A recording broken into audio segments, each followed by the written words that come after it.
podcasts you love. From people you trust. This is TWiT. Hi, this is Leo Laporte, and this is my Tech Guy podcast. This show originally aired on the Premier Networks on Saturday, October 17th, 2020. This is episode 1737. Enjoy. The Tech Guy podcast comes to you from TWiT's LastPass studios. You're focused on security, but are your employees?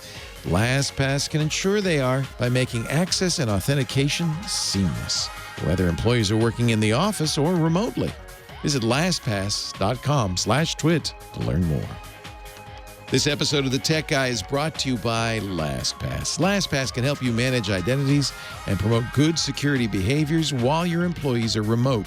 Visit LastPass.com/TWiT to find out how they can help you. And by Twilio. Strengthen your customer relationships by uniting communications across your entire business. Get everything you need to build and deliver a new customer experience with Twilio. Go to Twilio.com to learn more. Show ready. Everybody ready. Let's go. In 5, 4, 3. Well, hey, how are you today? Leo Laporte here, the tech guy. Time to talk computers and the internet and home theater. We got Scott Wilkinson back from vacation, tanned, rested, and ready to run. We'll talk that. We'll talk about smartphones, smartwatches. There's a new iPhone in town, partner. We'll talk about that a little bit. 8888 Ask Leo is the phone number if you want to converse about technology, anything with a chip in it. I say that, and that's really not true because there's chips in everything now. Microwave ovens, hearing aids. I know about some, but, I'm willing to discuss anything. If it's technology, it's technology. Let's talk about it. 8888 Ask Leo. That's my phone number. Now, everything we do and say on this show is recorded not only by the National Security Agency and the FBI, but also by our trusty scribe, James DeRuvo, who's scribbling right now, as I speak, putting everything up on the website. So you don't have to, right? You don't have to take notes or anything. That website is techguylabs.com. It's free. There's no sign up. It's just there. It's just sitting there like websites used to do, just sitting there.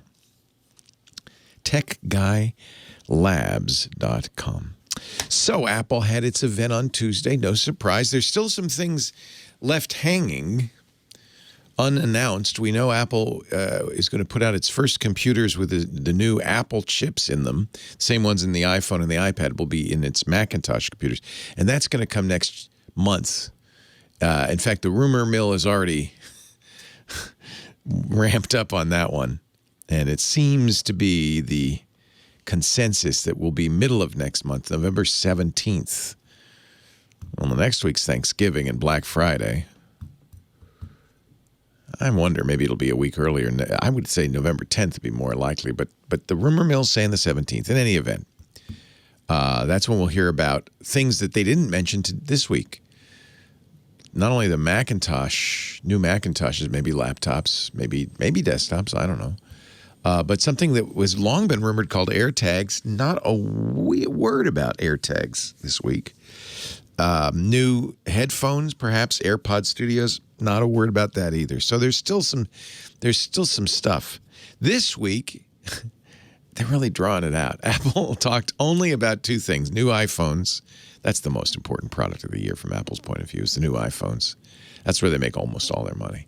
And they did talk a little bit about a new HomePod. Apple made a speaker. Everybody makes a speaker, right? If you've got a voice assistant like Google or Amazon, you're going to make a speaker that has the voice assistant built in. And both Google and Amazon have come out with $100 versions of those speakers that sound pretty good. The original inexpensive ones, like the $30 ones, like the Amazon Echo Dot, they sound really funny. But the newer ones are at least, they've got... They sound like something you'd listen to.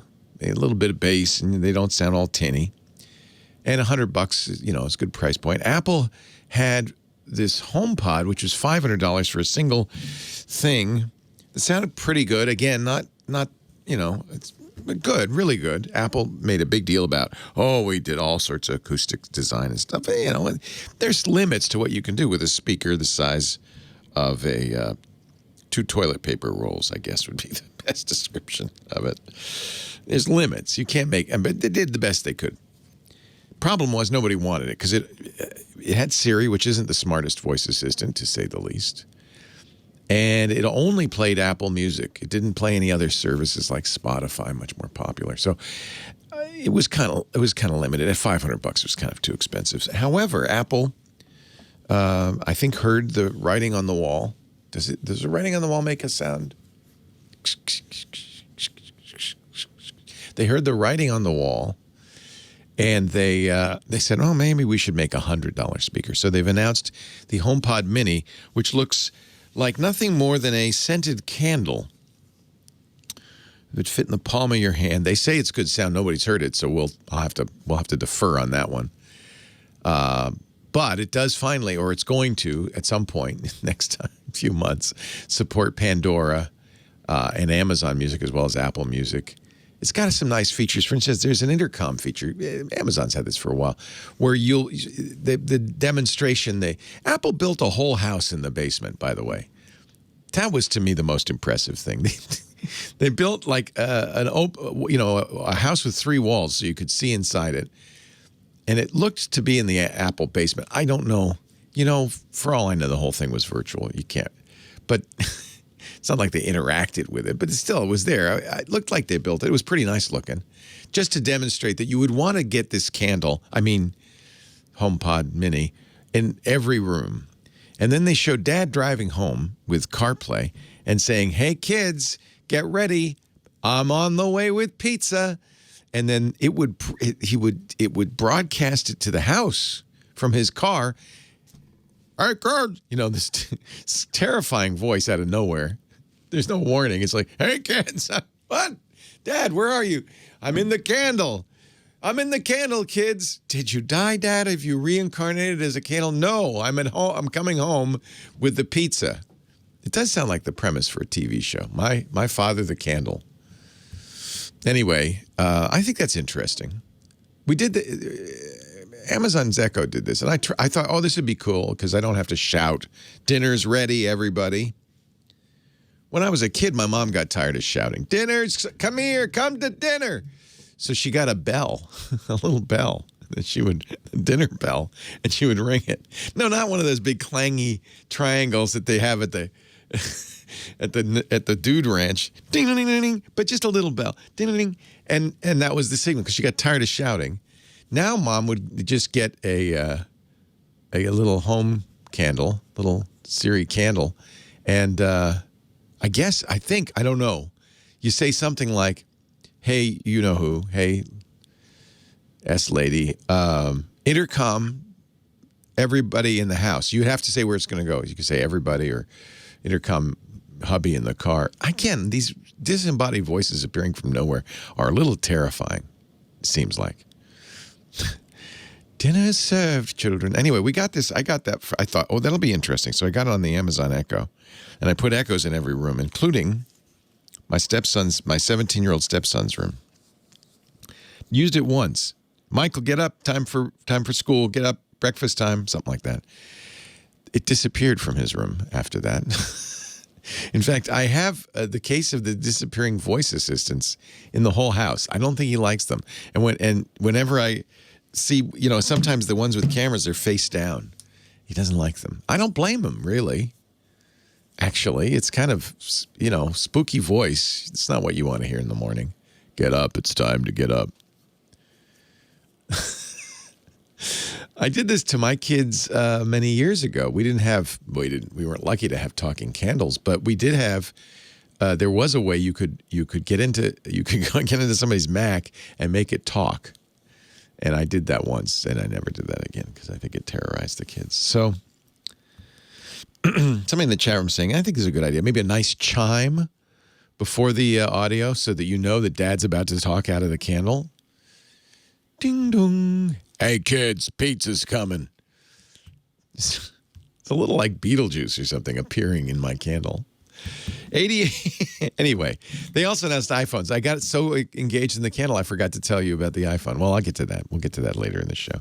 New iPhones. What do you have to say about it? New. There's iPhones. 4 new ones. There's a Mini, a Standard, a Pro, and a Maxi. That's 4 of them. The middle 2, the Standard and the Pro, are available now. You can pre-order now, starting Friday, for delivery next week. But the Mini, which is the teensiest little iPhone, not smaller than the SE, but almost as small as the SE. So it's not even the smallest iPhone. And the Maxi, the iPhone Pro Max, which is, of course, the most expensive one and the ones all the geeks want because it's got, stuff. It's got LiDAR. Those will be available next month. November. You could pre-order November, was it 6th, I think, for delivery on November 13th. Yeah, something like that. They do it on a Friday. Yeah, November 6th for delivery on the 13th, yeah. Okay, that's it. That's the whole story. 8888. I'll talk about the LiDAR. That's kind of interesting in a little bit. 8888 Ask Leo is our phone number. We're going to talk high tech in just a minute, just a moment or two. It's a miracle. There she is sitting in the beautiful AM broadcast studio simulation here at the TWiT Netcast studios. Yeah, we have a simulation of a radio station there, don't we? There's an AM transmitter. And the pots back there. Yeah, there's a dial old pots. Gates stereo Statesman mixing board, and then a bunch of little radio things, ham radio things. Yeah. How are you? I'm good. How are you? I'm good. I'm good. Kim is here for one reason, really. Yeah. To prep you for your appearance on national radio. Do you coach them? Do you say things like, okay, now breathe. It's going to be okay. Don't be nervous. Leo's really mean, but you won't experience that. He pretends to be nice. Only if they say that they're nervous. If they're hyperventilating. And then I give them the line of, just pretend like you are one-on-one having a conversation. Yeah. Nobody else is listening. That's right. Nobody. It's true. Nobody listens to this show. It's not like you're on Rush Limbaugh or something. No. It's, it's just a little... Only 200 stations. Little cottage. No big deal. Yeah, but yeah. It's who's listening to a tech talk radio show at this time of the day? At least 4 people. Those are the people on the phone. Yeah. Who should I start with? How about Dan in New Jersey? Okay. About password programs.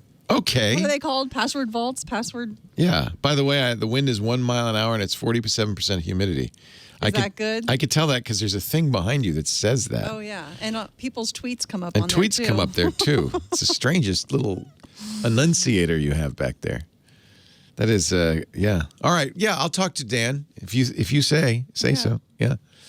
Thank you, Kim. You're welcome. Hello, Dan. Leo Laporte. Hello, Leo. Guy. Hello. We're talking about password managers. That's the word. Managers. Okay. I have a question. I know that you often advertise... LastPass is our sponsor, yeah, but there are a number of them, a lot of them. Well, I want to know, first of all, once again, I've got an elderly parent, my father. He's like 96 years old, and he is tormented, actually like everybody, by passwords. It was a bad solution. When we were young, we didn't have to remember 1,000 different obscure combinations of letters and numbers. We had to remember maybe our high school locker combination. That's about it. Maybe, the home phone number in case you got run over. But nowadays, we got this problem where every website, every app, every account, they all want a password. And some of these are fairly critical, like if you want to do online banking, that password is kind of the keys to the kingdom. So the problem is nobody wants to remember a different, unique, long is better. Random is better. Nobody wants to remember that. Nobody can remember that. So they just use the same one over and over. I guarantee you your father's got one password. Guarantee you. Yeah, variations. Yeah, variations on, the dog's middle name, the birthday of your firstborn, and the moon in Scorpio or something. Just mixes of those things. The problem is those are really easy for bad guys to guess. They're not very secure. So what does a password manager do? A password manager will generate the real deal, completely unmemorable passwords. That's how you know it's a good password. You look at it and you go, I couldn't remember that in a million years. It should be, as many characters, like 10, 20, 30 characters. It should have upper and lowercase letters, numbers, and punctuation all mushed together completely randomly. You can't remember that. But the idea is the password manager remembers it. You don't have to. So it has what we call a vault, a secure area where it can store those associated with each account. And ideally, a password manager would run in the background and automatically fill in those passwords when you get to those websites, or at least let you copy and paste. And that's the idea. It's a password vault. Now, your dad, I don't know how computer savvy he is or whether he's, enjoys this stuff. But generally, when I find a lot of people who aren't computer savvy look at this and go, this is worse than the original idea.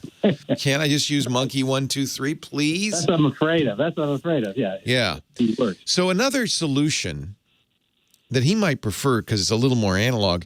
The other day I was at like a Target or something, and they had in the notebooks section, they had a notebook called Passwords. It said it on the front in gold letters, Passwords. Now that is fine if no one else is in your house. Does he live in a assisted living facility, or is he living at home? He lives at home. There Okay. are people who come in to help. Yeah, but if he has a drawer that he can stick stuff in that's private, sometimes just write in a notebook is fine. But he has to remember to do that. Well, we do it. I've kind of made one up for him. Actually, he's got an iPad, and we've got in the Notes app, I've created a page. Perfect. With almost all of the passwords Perfect. as they come up, and that helps. But there are these. If he remembers that they're there, But, yeah, and the problem is he's still going to reuse the same password, because when you get to a new site, what do you generate in your head a random password? No, you just go, oh yeah, my password's monkey123, and you type it in. Well, I have a couple of questions even from me about passwords, and if these password managers would help. Like there are certain, I have Adobe, Adobe products, and Right. when they want to update, they have they'll have a window that in the browser that seems to pop up on top of the regular browser. So a password manager does the best it can to paste stuff in automatically, but it can't always. In which case, you launch the password manager, or if you're using a browser extension, you open it, you type in Adobe, and then they always have a facility to copy and paste your login and your password. So it's a little more manual, but you can do that. Yeah.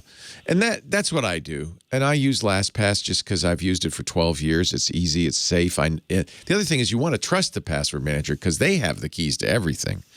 And you also need a master password to lock that vault. And that one you do have to memorize. That one you don't want to, you can write it down somewhere safe, but that one doesn't get auto-filled. So this is tricky, especially for somebody 91. I understand. I'm not sure what the perfect solution is, but that's what I recommend. So I tried to get my mom to use LastPass, and it didn't work.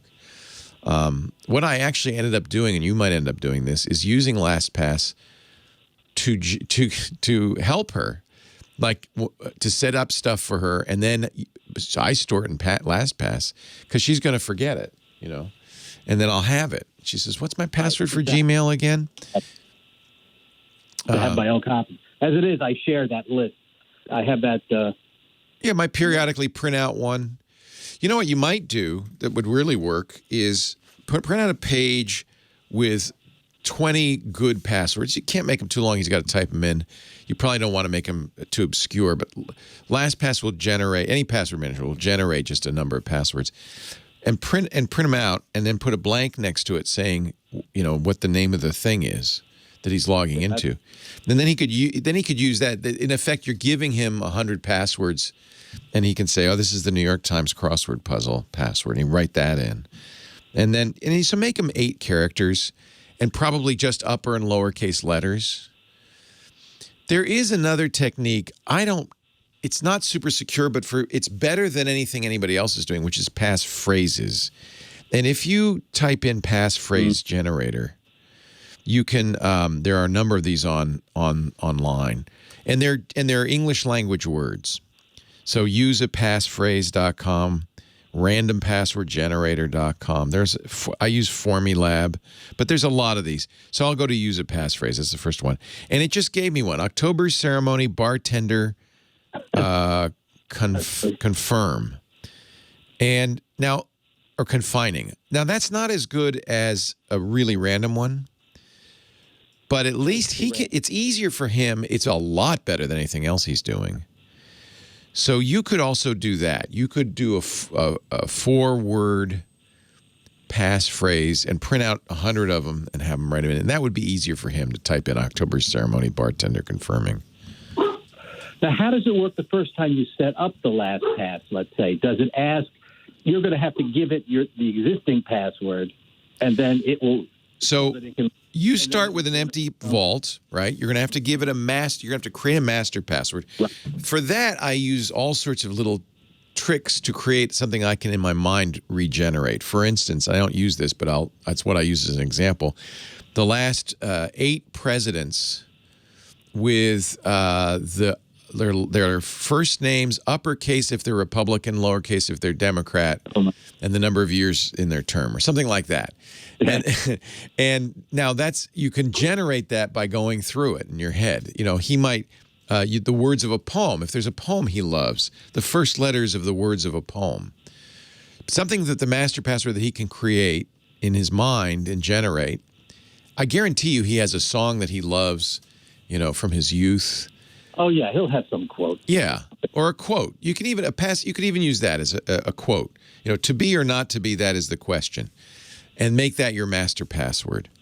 And then then it will, when you go to sites you already have a password for, the first time you go there, you enter it in. It will say, "Oh, do you want me to remember that?" And you say yes. Okay. The easier thing, it doesn't work for everything. It only works for websites. All the browsers now will do that. And they used to do that fairly insecurely, but they do it pretty well now.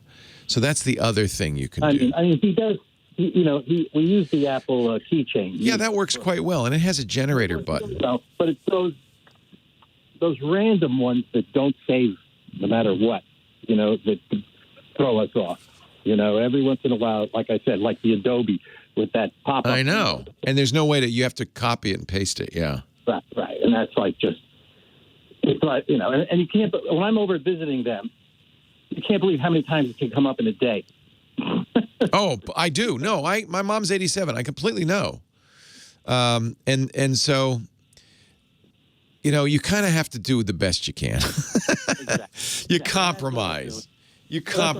Anyway. Yeah. You do what you can to improve their OPSEC. You can have good OPSEC. I got to run because I hear that music for Mr. Scott Wilkinson. But thank you. That's a great question. Our show today brought to you by LastPass. As we talk about LastPass all the time on the show because I am a firm believer that you should not be creating your own passwords. You should not have to memorize your own passwords. In many cases, you shouldn't even have to use passwords. That's LastPass in a nutshell. It makes long, strong passwords for you. It remembers them for you securely, reliably, and in many cases eliminates the need for passwords entirely. LastPass has made a commitment to protecting its users for the last 12 years, and man, has it worked. It's paid off. When we first started doing these ads almost a year ago, in January of 2020, they had 35,000 business customers. That number has doubled in this past year, and I think that's partly because of so many people working from home. The number of users has grown amazingly, 25 million users. It's easily the #1 password manager in the world. It's the one I use. I've used it since they came out, all these 12 years. I introduced it to Steve Gibson 10 years ago. He did his, on Security Now, he did his How LastPass Works. He got spent time with the creator of LastPass, looked at the code. He was very impressed, still uses LastPass himself. And if you're not using LastPass, I have to say you really need to, not just for yourself, but for your business. We use it here at work. Living in a remote work environment has really impacted identity and access management. for every business. Adjusting to your online workforce is more than just, getting them a desk and a computer. It really is a security issue. Thank goodness we were using LastPass when we sent people home. You should be too. LastPass will enable you to set up, utilize, and share strong passwords. Share is important, by the way. Share strong passwords for all the accounts, all the programs you use. Our employees have access to our checking account, our QuickBooks, our databases, our website, everything, right? So we want to make sure that those passwords are protected, are secure, and that the right people are using those resources at the right time. And that's what LastPass does for us.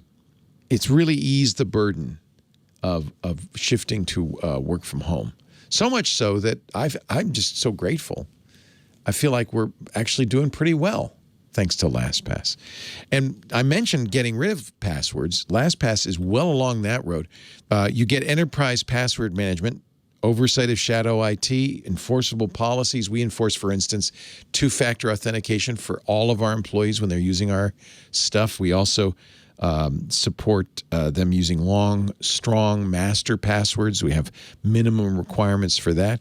LastPass even goes a step beyond fingerprint and face recognition, biometric authentication. They have what they call multi-factor authentication, including things like contextual factors, where the employee is right now, or what the IP address is right now, things like that, to further lock down all of your resources.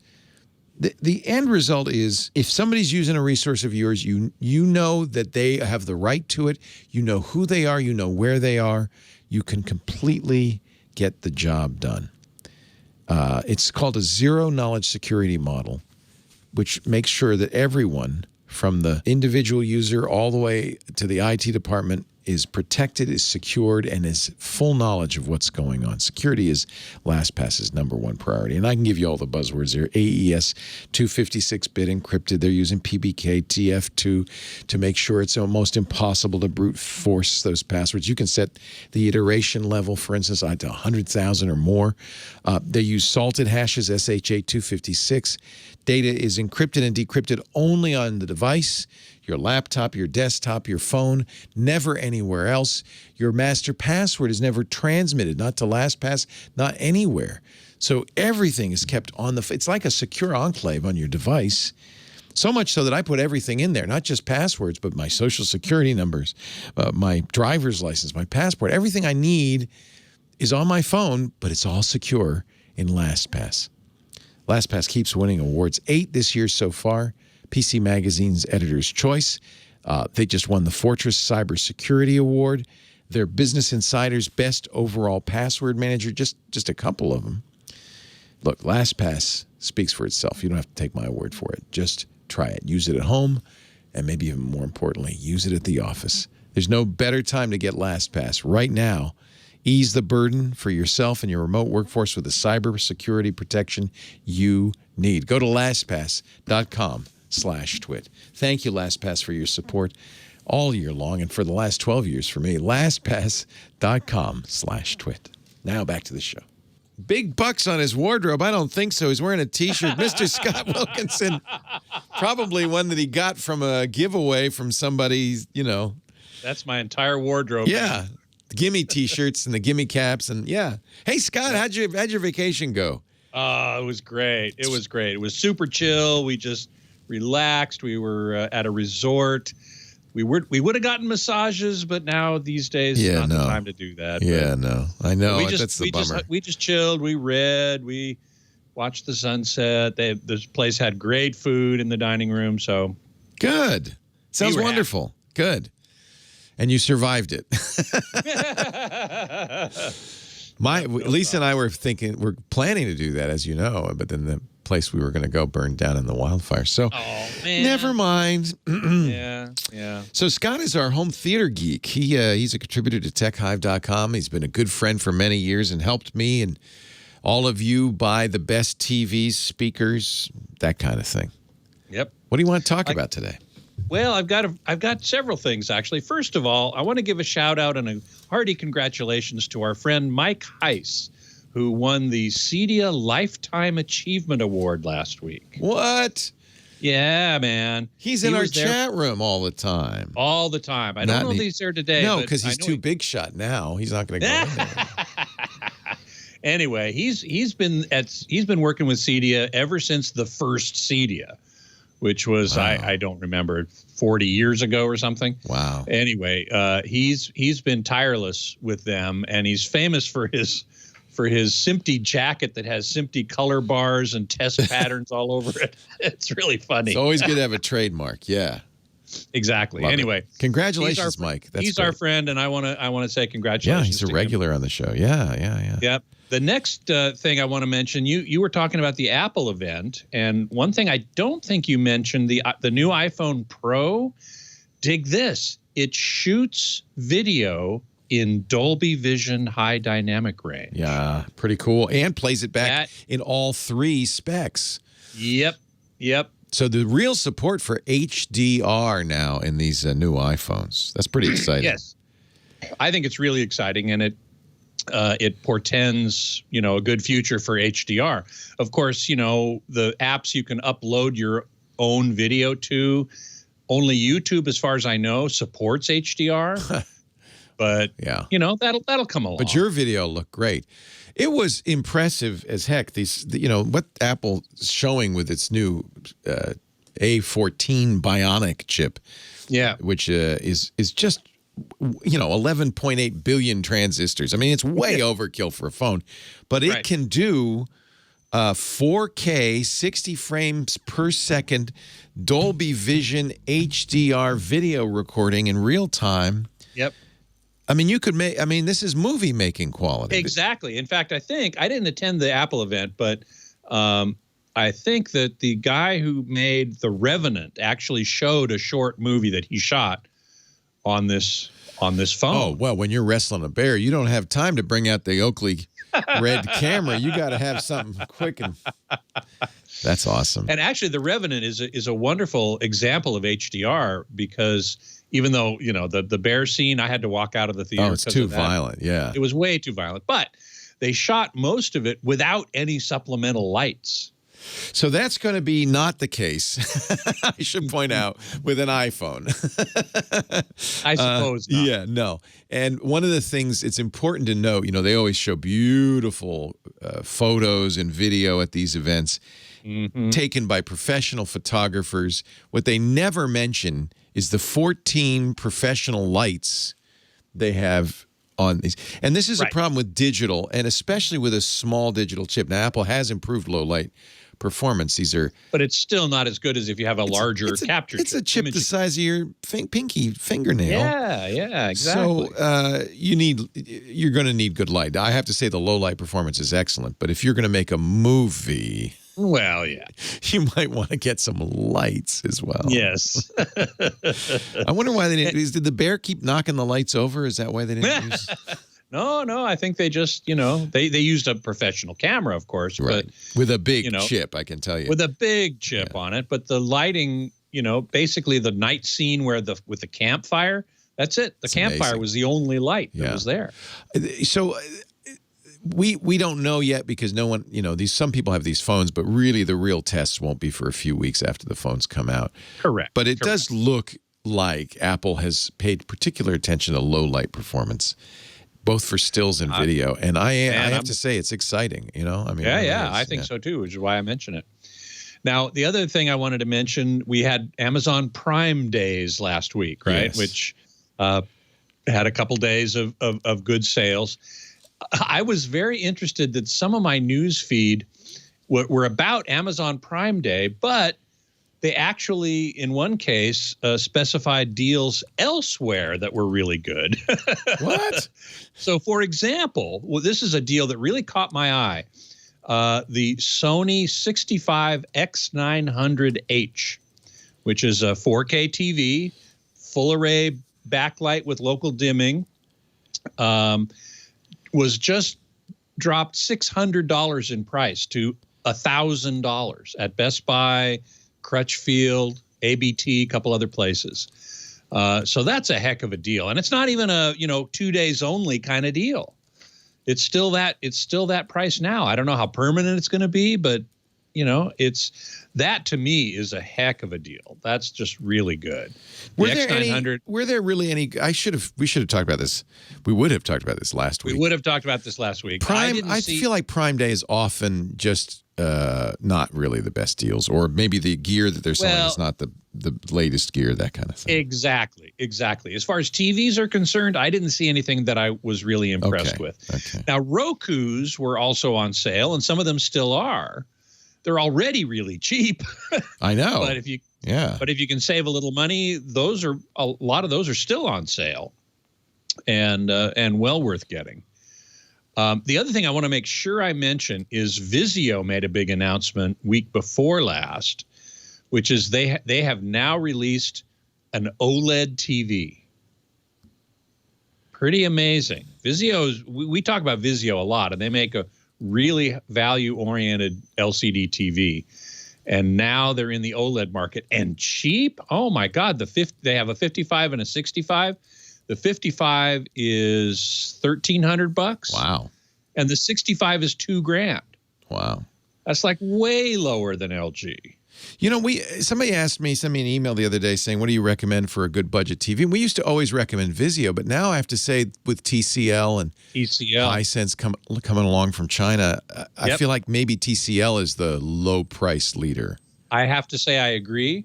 I've got a number of friends who have bought Vizios, some on my recommendation, and some of them, not all, but some have run into some trouble.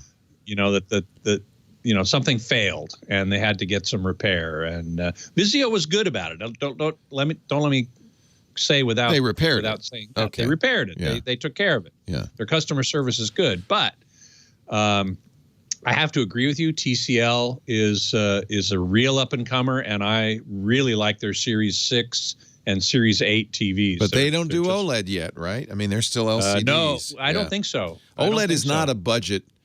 Normally considered a budget product. Well, the Vizio is starting to get there. Yeah, which is good news. Yeah. And finally, just for your information, the Samsung 98-inch 8K TV has dropped $40,000 from $100,000. So you could buy a house or you could buy a TV. Your choice.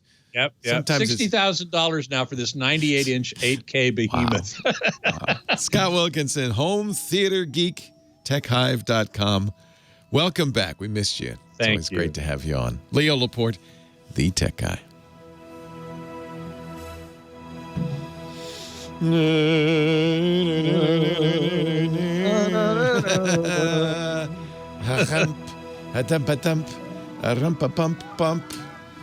All yours, my friend. Thank you so very much. Hello, everybody. I'm so happy to be back. Although we sure had a nice vacation. We didn't do much. We were down near San Diego, and we actually went into Old Town one day, and it wasn't too crowded. I love that was good. Old Town San Diego. Oh, it's beautiful. Yeah, it's really great. And it was so nice to see the color and the texture and everything. There's some great Mexican restaurants there. And we had a great Mexican meal there. And we wanted to do it for Halloween because they have haunted houses in the hotel, but we're not this year, I guess. We should have done it last year. Yeah. Yeah. No, we were there close enough that, a lot of Day of the Dead type stuff. Oh, yeah. I love it. There. Oh, it'd be great on Halloween. It wasn't deserted? There were people and stuff? No, there were people there, yeah. All wearing masks? All wearing masks. Good. Yep. Exactly right. And you felt safe?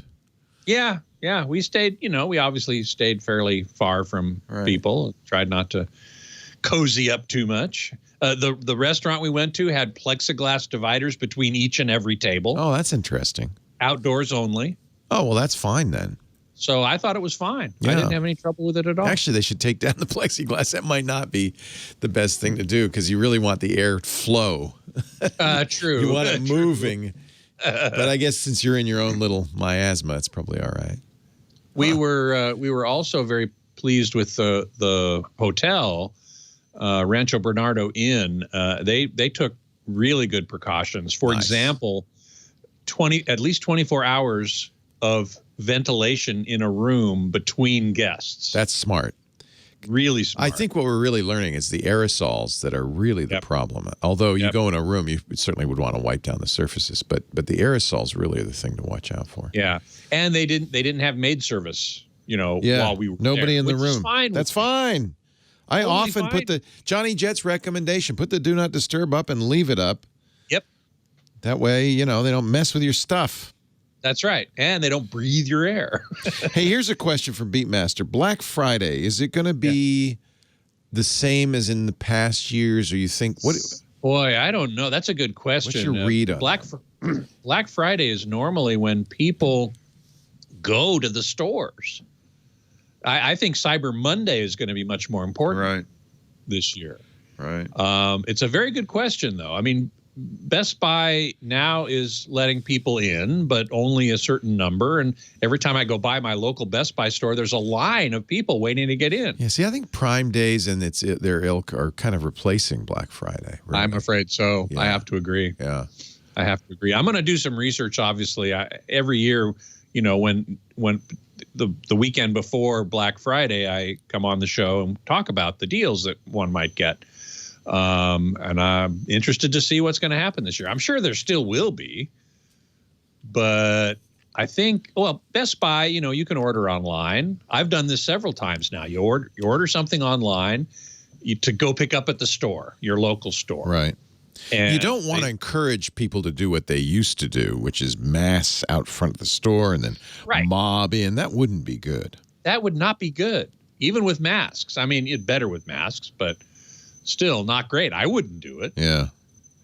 Can you stick around for the top of the hour, as they say? Absolutely. Happy to. All right. Good to have you back. Yeah, San Diego. Lisa and I love going to San Diego. We like to stay at the Hotel del Coronado. I bet you that would be fun, too. I'm sure that would be fine, and that's a wonderful hotel. I love that old hotel. There's a guy who's been there since 100 years, I think, in the elevator. He's about 2 feet tall. The elevator operator. The elevator operator. He's got the old bellboy outfit and everything. Oh, all right, Scott. Cool. Talk to you in a bit. Leo Laporte, the tech guy. Rocking out. Rock and roll. 8888 Ask Leo. That's the phone number if you want to talk high tech. David from Greensboro, North Carolina. Hello, David. Yes, Leo.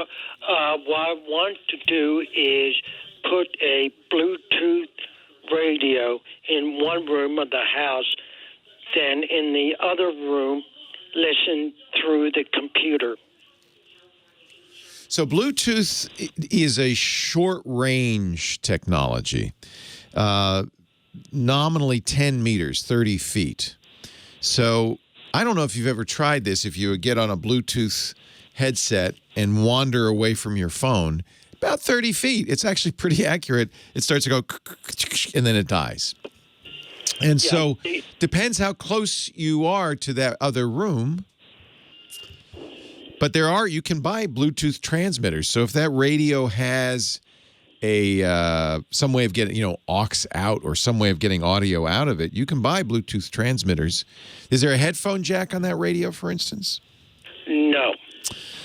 What does it have? Does it have any way out of it? No. No. Well, that's not going to work so well. You can buy a Bluetooth radio. Maybe that's the trick.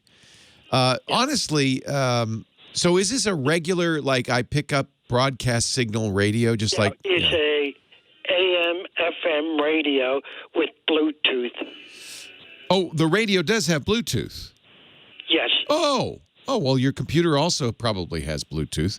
Yes, it does. Yeah, so let me think here, though. The radio wants headsets. It doesn't want another computer. That's the problem. They're both the command centers rather than the control, right? They're the ones in charge. And so I don't know if your computer can be paired to a radio. You know what you might look at doing? Most radio stations now, for instance, this show, are streamed online in some form or fashion. You can find my show if you go to iHeartMedia or iHeartRadio. Right. And just stream it that way. And maybe it depends what you want to listen to. Is there something that you are listening to on the air that isn't streamed? Do you know? No. No. Yeah. I think the easiest thing would be go to iHeart.com, for instance, and on your computer and listen there instead of trying to get the radio into your computer. You understand the problem, which is the radio, it has Bluetooth, but it has Bluetooth so that you can use Bluetooth headphones. The computer has Bluetooth, but it has Bluetooth so you can use headphones. It doesn't, both of them are the server, the server in this situation, not the client. And I don't think you can go server to server with Bluetooth. There's always a server and a client. And, or is it, so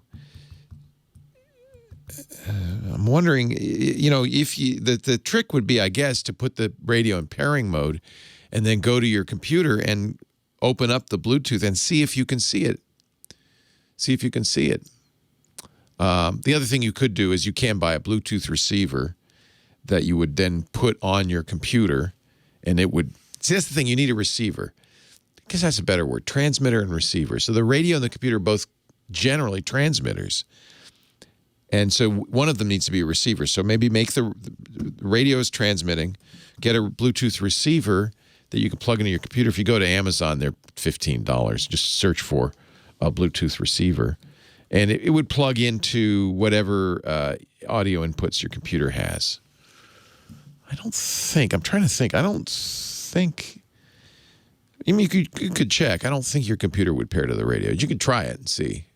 It would also give you an idea of if you could reach the radio. I mean, it's far enough away. I think the best thing to do is use the streaming services. The only thing that complicates that is each company, my company, iHeart, CBS, they all have their own services. It used to be you could go to radio.com and you'd hear everything, and that's not the same anymore. So you're going to need like a set of bookmarks for your favorite stations. Radio.com, iHeart.com. NPR has its own streaming. You can kind of find out which, and then you have to figure out, well, the station I want to listen to, who owns them? And then find the right streaming service for that. A lot of times a radio station's website, that might be the easiest thing. Go to the radio station's website, and they'll almost always have a link on the front that says, listen now. Somebody's recommending, and I agree, the C. Crane radio, Bluetooth radio, transmitter. Linux fan in our chat room says those are the best, and I agree. I love C. Crane's stuff. I like just getting the C. Crane catalog. That's CCRANE.com, and they have some good Bluetooth stuff in there as well. Bremerton, Washington. Ann is on the line. Hi, Ann. Hi. Welcome. What can I do for you? I'm having a big problem with my phone, with somebody taking over my phone. I mean, not really, but I keep getting these messages on the text messages for Denise, and I have no idea who. Oh, yeah. Nobody's taken over your phone. It's just that Denise had your number. So this is a problem sometimes. Did you get the phone number recently? No, I've had it a long time. Oh, well, the other possibility is somebody met Denise at a bar. Denise gave them your number, just a random number, and this person really wants to meet Denise, see more of Denise. This is the problem with phone numbers. Now, here's the good news. Is it always from the same number trying to get Denise? No, in fact, I keep blocking it, and I still, all kinds of errors. Oh, that's another issue. Yeah, normally if it's the same number, your phone company can block it, but if they're using different numbers all the time, then this is another problem. This is the classic spam issue. Who's your carrier? Comcast. Okay.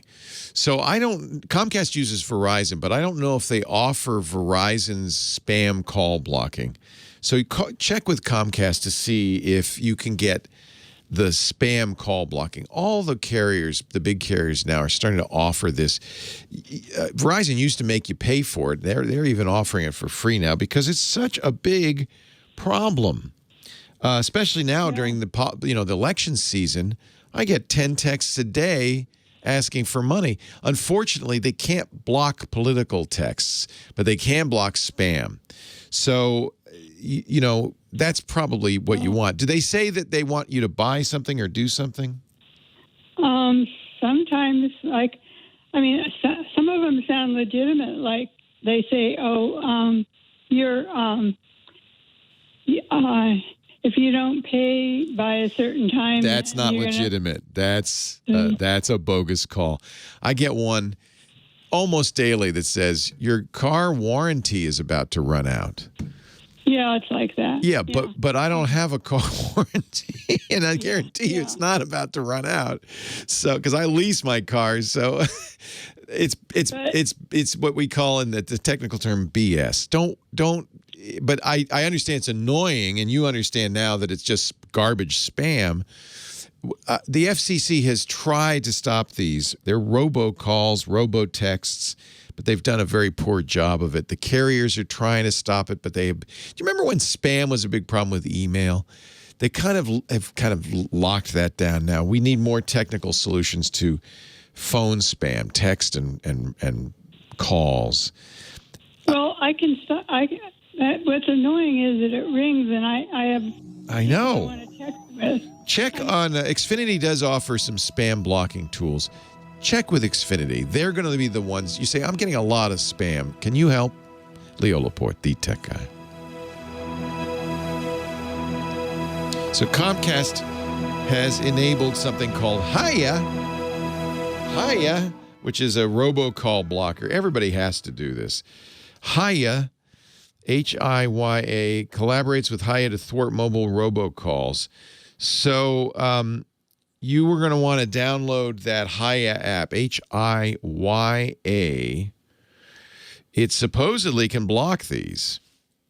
So I'm going to put in the show notes a link on Xfinity's support pages of what to do, how to reduce spam calls. But their solution is to download Hiya from the App Store, Hiya, and turn on blocking. It supposedly will block fraud calls, nuisance calls, neighbor spam. Neighbor spam has your area code and your exchange. It's so frustrating.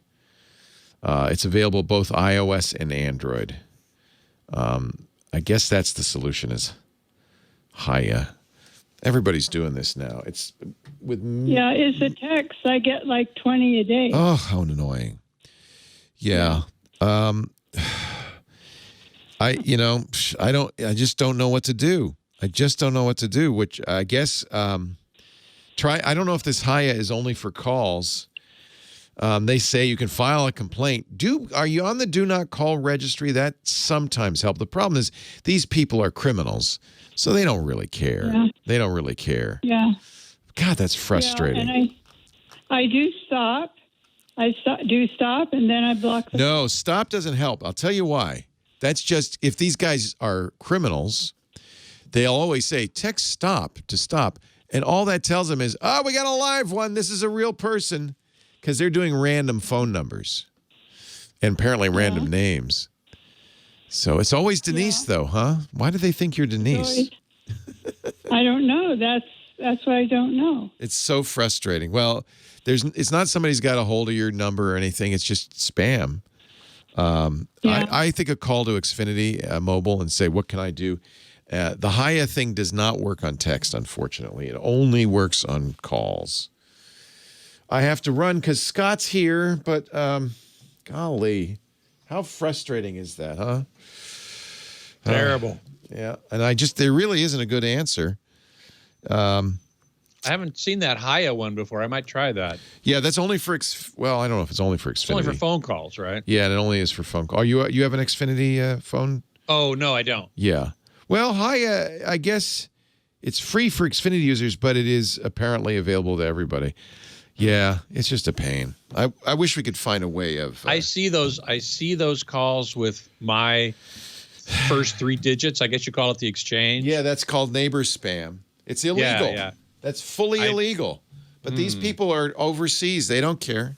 They don't care. They don't care. So when I see that and it's not a number I recognize, because the only other person I know with my exchange is my wife. Right.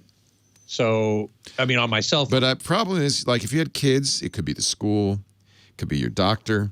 You know, that's the problem. You can do that if you. I do the same thing. I don't answer the phone. Right. On some phones, you can say, I only want to see. I don't want to see texts from anybody that I don't know. That might be a solution. Anyway, go ahead. You can. All yours. Okay. Thank you. Hello, everybody. So let's see. I think it was Duluth. Somebody asked me my favorite demo discs. Duluth Steve. Hey, Duluth Steve. Good to see you. And I wrote down, I was just thinking about it. Certainly Gravity is one of them, not only for high dynamic range, but also for Atmos. You'd think a movie in space wouldn't have a lot of Atmos, but it really does. It's a great Atmos mix. Planet Earth 2 has multiple discs. It's one of these miniseries narrated by David Attenborough. But the high dynamic range, the HDR, is just great. Black Panther, I love for its high dynamic range. There's a couple of scenes, some really dark scenes that really, really show off what high dynamic range can do in the dark scenes. It also has some bright scenes too. Personally, I'm more interested in what it can do in the dark scenes, which is why I love OLED so much. I mean, you can't get better blacks than OLED. And that, to me, is the foundation. I've heard it said that black level on a TV is like noise floor in an audio device. The lower the noise floor, the more pop the audio has, certainly, the more clarity it has. And the same is true with video. The lower the black level, the more pop the picture has, even if the TV doesn't get super high. OLED doesn't get super bright. It only gets to 600 or 700 nits. LCD TVs now get to 2,000 and more, some of them, and 1,000 at least. But I prefer the lower black to the brighter brights. And that's what I got to say about that. I see Mike Mann is in the chat room. Hey, Mike, good to see you. My friend Mike Klein. Let's see. Oh, Lawn Dog is asking, can I elaborate a little bit on my thoughts on translucent TV? They look interesting, but I'm sure as far as picture quality goes, it's not going to be an awesome picture compared to a regular OLED TV. And you're exactly right. Transparent TVs don't interest me in the least. Now, they have a place in retail shops, in the window of a store, that sort of thing, maybe. I saw an interesting application at CES last year at the LG display, in the LG display room, which is LG's research and development arm, not their commercial arm. And they had a transparent TV in front of some real stuff, like maybe a white shirt, and it could overlay different colors onto the shirt. So you could see what a red shirt would look like, or a blue shirt, or whatever. That was kind of interesting. But as far as a TV in the home, which is really what I'm more interested in than commercial applications, I don't see any advantage at all. It's just, nope, sorry, not interested. Tim Elliott asked, what do I think of the new Chromecast? He got one and loves it. That's great. Glad to hear it. I have not tried the new Chromecast, so hard for me to say. I assume it's 4K. Is it HDR? I really don't know much about it. I'll have to look into that.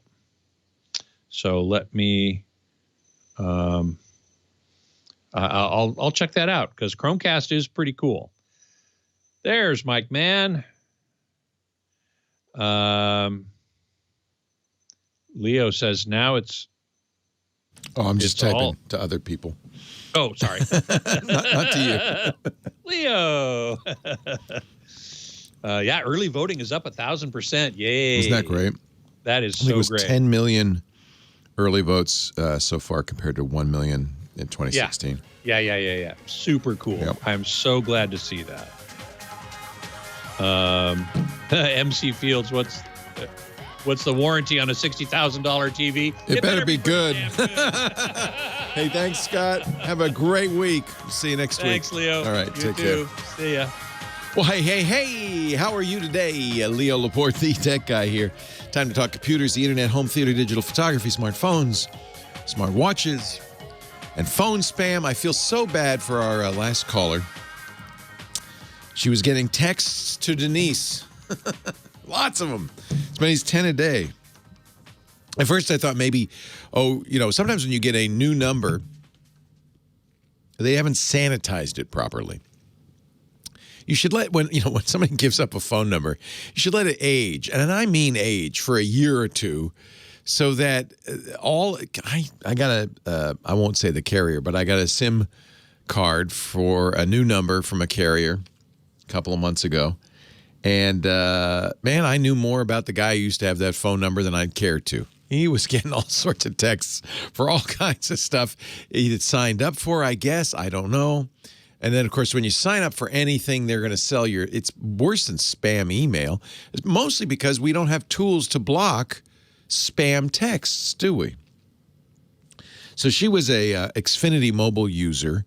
Xfinity Mobile, like all the carriers, is trying to stop these robocalls and these spam calls.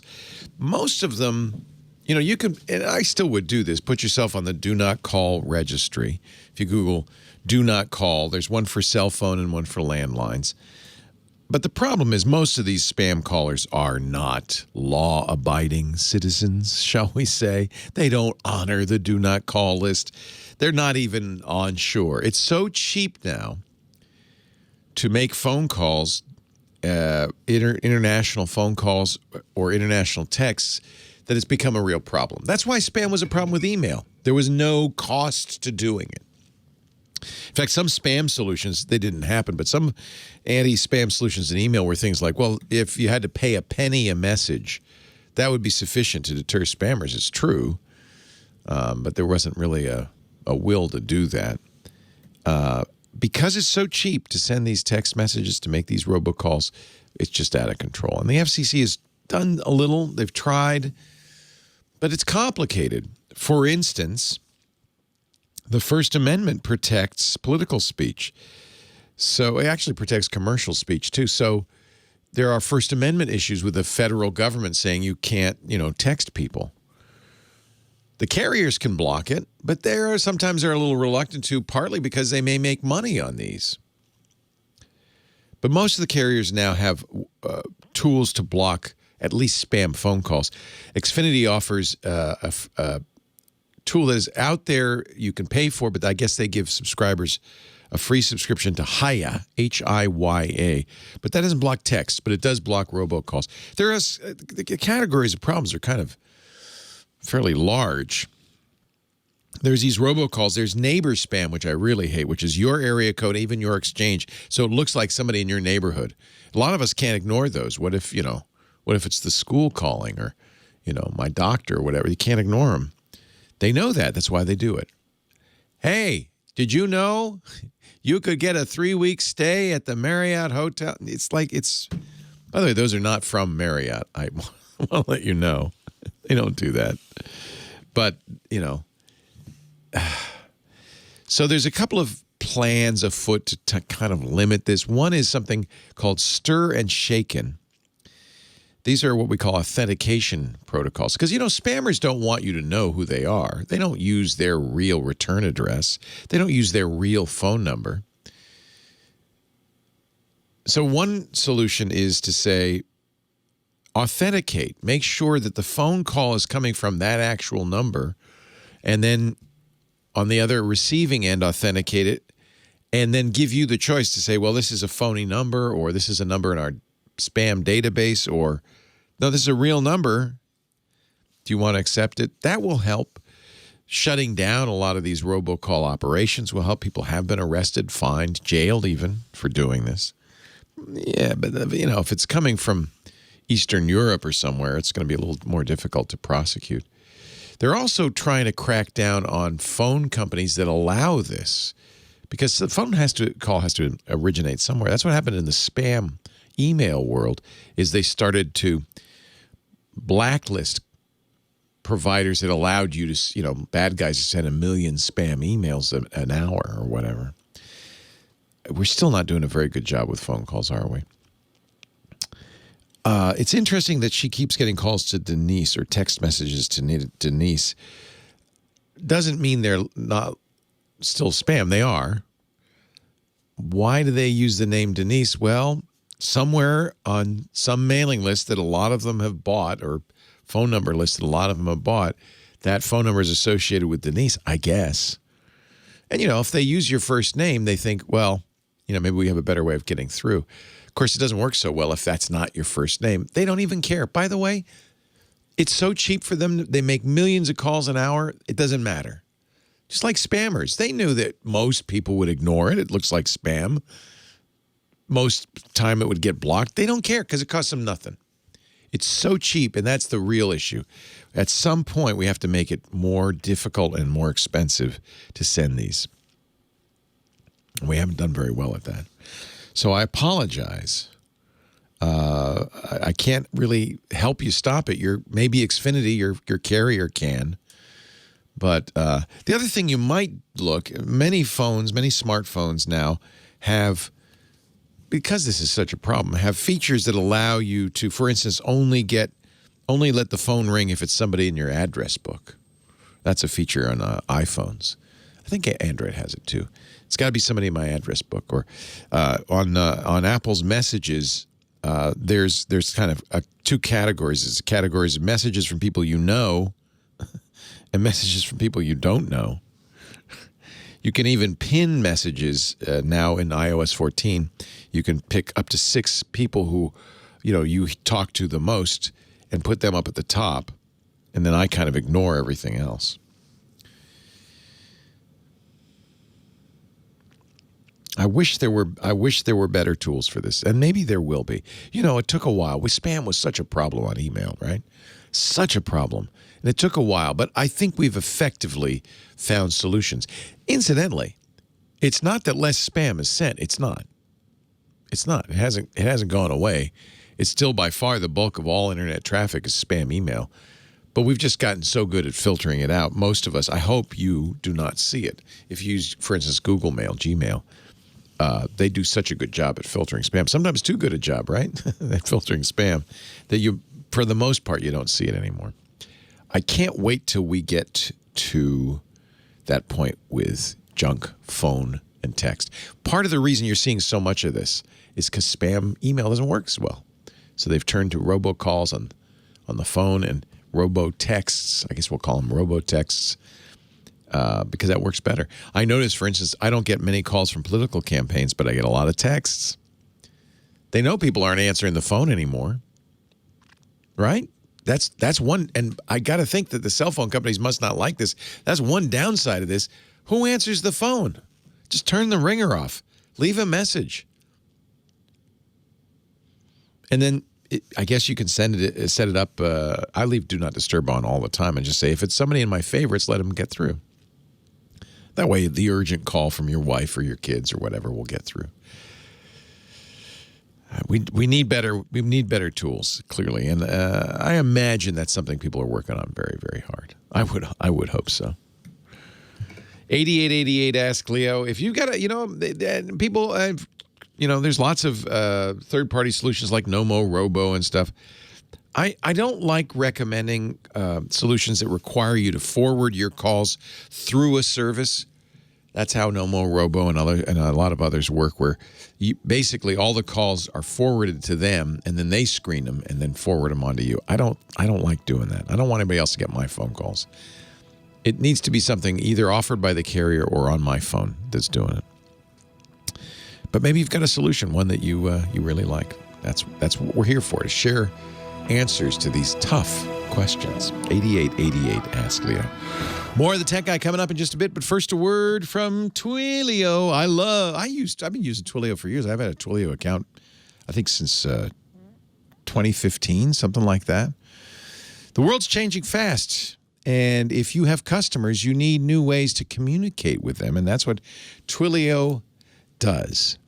It lets you engage your customers anywhere they want, from text messages to emails to phone calls to video, all in one single powerful platform. And man, what a platform. 795 billion plus interactions across all of Twilio's channels, all with 5 nines of uptime, 99.999% uptime. 3 billion phone numbers available across more than 100 countries. Twilio's kind of amazing. And I have to say, their customers sing their praises. Shopify loves Twilio. They run their entire global contact center, supporting more than 1 million customers on Twilio's Flex platform. It's their programmable contact center solution. Blue Apron uses Twilio for their newsletter emails. That's Twilio SendGrid. Netflix uses Twilio to keep your account secure with two-factor authentication. I guess that means you use Twilio, right? Every time you log into Netflix. Many places use Twilio for two-factor. In fact, I use Twilio's Authy app as my authenticator on every device. Twilio's everywhere you are. Ride-sharing and contactless delivery services like Lyft and Uber connect riders and drivers using text messaging from, you guessed it, Twilio.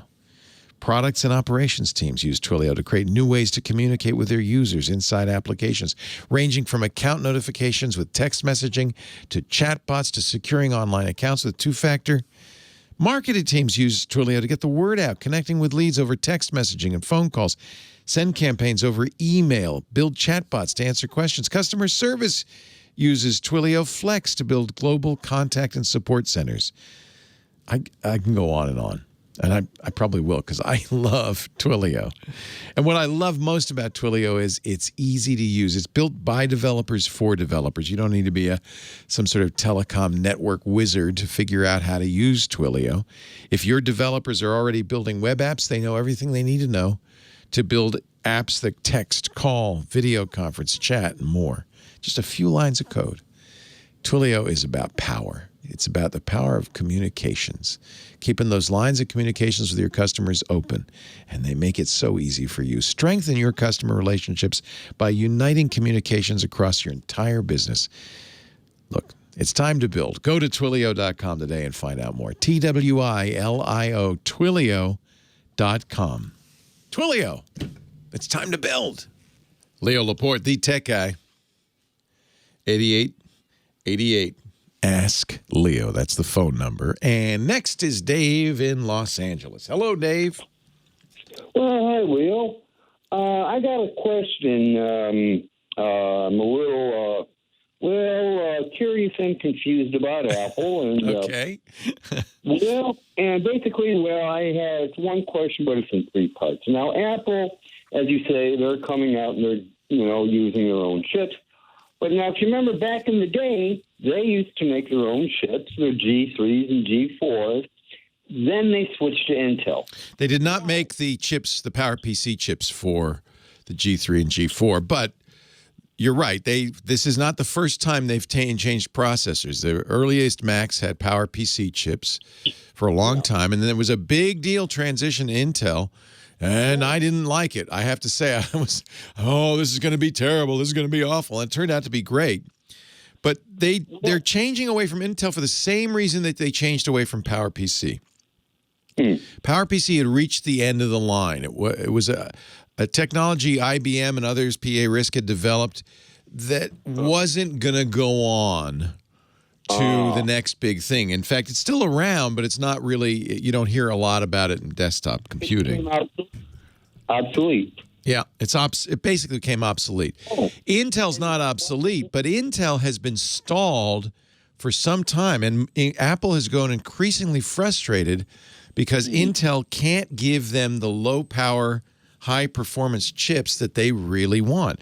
Now, don't forget, Apple's been making their own chips since the first iPhone came out in 2007. They don't manufacture them. They hire a number of companies, including a Taiwanese manufacturing company called TSMC, to make these. But they've been designing their own chips since the iPhone and then in the iPad. They've gotten very, very good at them. And I think for a long time, they've thought, we don't like being tied to Intel's product release cycle. We want to do our own thing. And honestly, if you had the capability, if you could, it does seem like it would be a better thing to only use parts that you make in your computers. That way you control it. One of the real advantages we'll see with this is that Apple can design. Intel makes general purpose chips. It's like going to a store and buying a suit off the rack. Apple can custom tailor these chips for exactly the capabilities they know their Macs will need. That's what they've been doing in the iPhone. That's why, by the way, the iPhone gets remarkable battery life, even with much smaller batteries than Android phones, because they control the processor, right? So I think that's Apple's thinking is, why not make our own? There'll be a better profit margin. We won't be tied to Intel's release schedules. We feel like Intel has kind of fallen apart on its advances. They're stuck at 10 nanometers. This new chip in the new iPhone is a 5 nanometer. Really? Yeah. So and that's a pretty techie idea, but that's the size, basically the size of the wiring on these things. It means you get many more transistors. The new Apple iPhone has 11.8 billion transistors, 6 processor cores, 4 GPU cores. That's in a chip the size of your pinky fingernail. To fit in a little mobile device, Intel can't come close. No. So that's what's going on. It's just Apple says we could do better. Okay.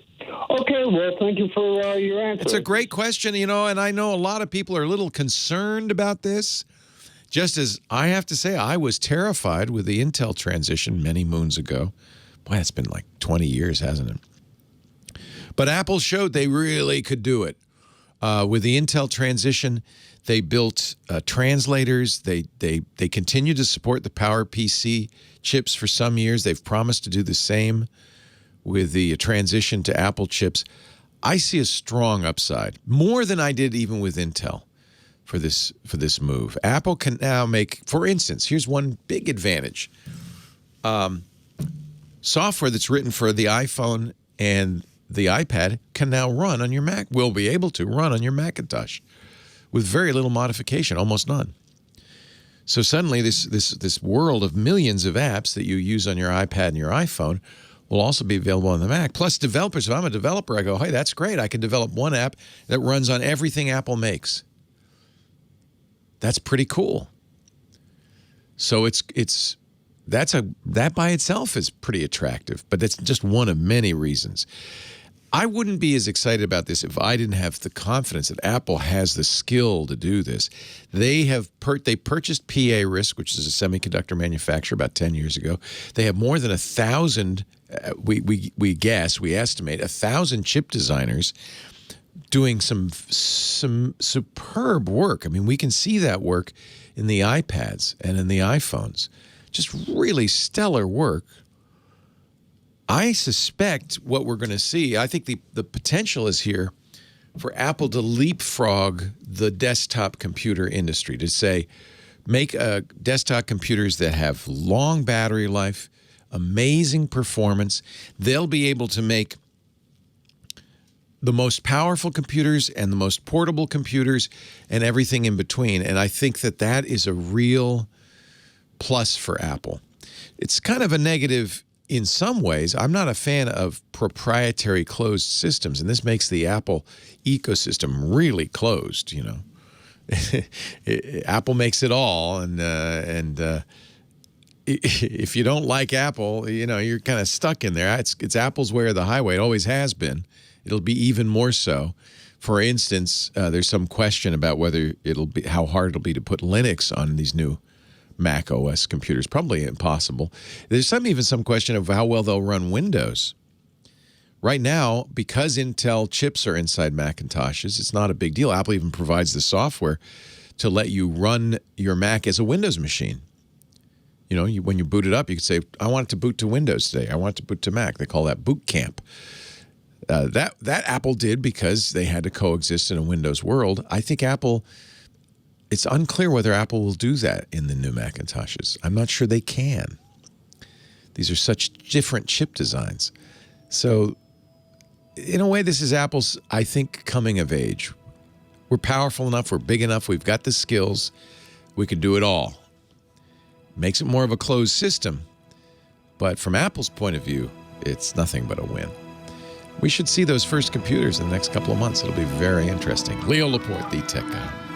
He's been everywhere, man. It's Johnny Jet, our travel guru, johnnyjet.com/podcast for his weekly Johnny Jet show. He's also got a great YouTube series, 39 questions of travel gurus. You've been doing a good job, Johnny, keeping us kind of travelers happy during this pandemic when we haven't been able to travel. But things are starting to loosen up. They are starting to loosen up, and the numbers are going up. Actually, the TSA jumped this past week. Actually, the last 10 days, they've been over 900,000 people going through in out of 7 of them, including yesterday, 973,000 people. So I think Sunday, when the numbers come out Monday morning, I think tomorrow numbers are going to show that they might cross 1 million for the first time since March 16th. Wow. And keep in mind that normal is 2.6 million. Oh, but still, we're getting there. The low point was April 15th, I think, or April 7th. There was only 85,000 people went through security in the U.S. I haven't been on a plane since March 4th. I haven't been on a plane since February 28th. Oh, you started a little earlier than me. But it isn't. Latest research says it isn't that dangerous on a plane. There's been multiple studies. One just came out 2 days ago. It was the U.S. Department of Defense. They partnered with United Airlines. They tested over 6 months on their Boeing 777s and the 767s. They said they did 300 tests, 38 hours of flight time, and 45 hours of ground testing. But there are some problems with this study because they only had one person on the plane. They had dummies. They used dummies, and they had one of them with COVID. So they didn't keep an account. It could be multiple people with COVID. And they also didn't keep an account that people moving around or without masks. This is with people wearing masks. But if people wear their masks, and there's only one person on the plane, there's chances of getting it are 0.003%. Is that because the ventilation is so good on the airplanes? Is that really? They are, and actually, I actually just did a story, and you can see how the ventilation. It comes down from the overhead, it goes down. Then it goes through the engine. The clean air comes through the engines, and they take about half of that out, and they then put it through the HEPA filters, which supposedly that traps the virus. 99.9. Yeah. But the more there's another study by the IATA, International Air Transport Association, that claims that so far this year only 44 cases of COVID around the world out of 1.2 billion passengers have got on the plane. That's more relevant is how many people, it's hard to track, but if you could figure out how many people got it on an airplane, that would give you some sense of the risk.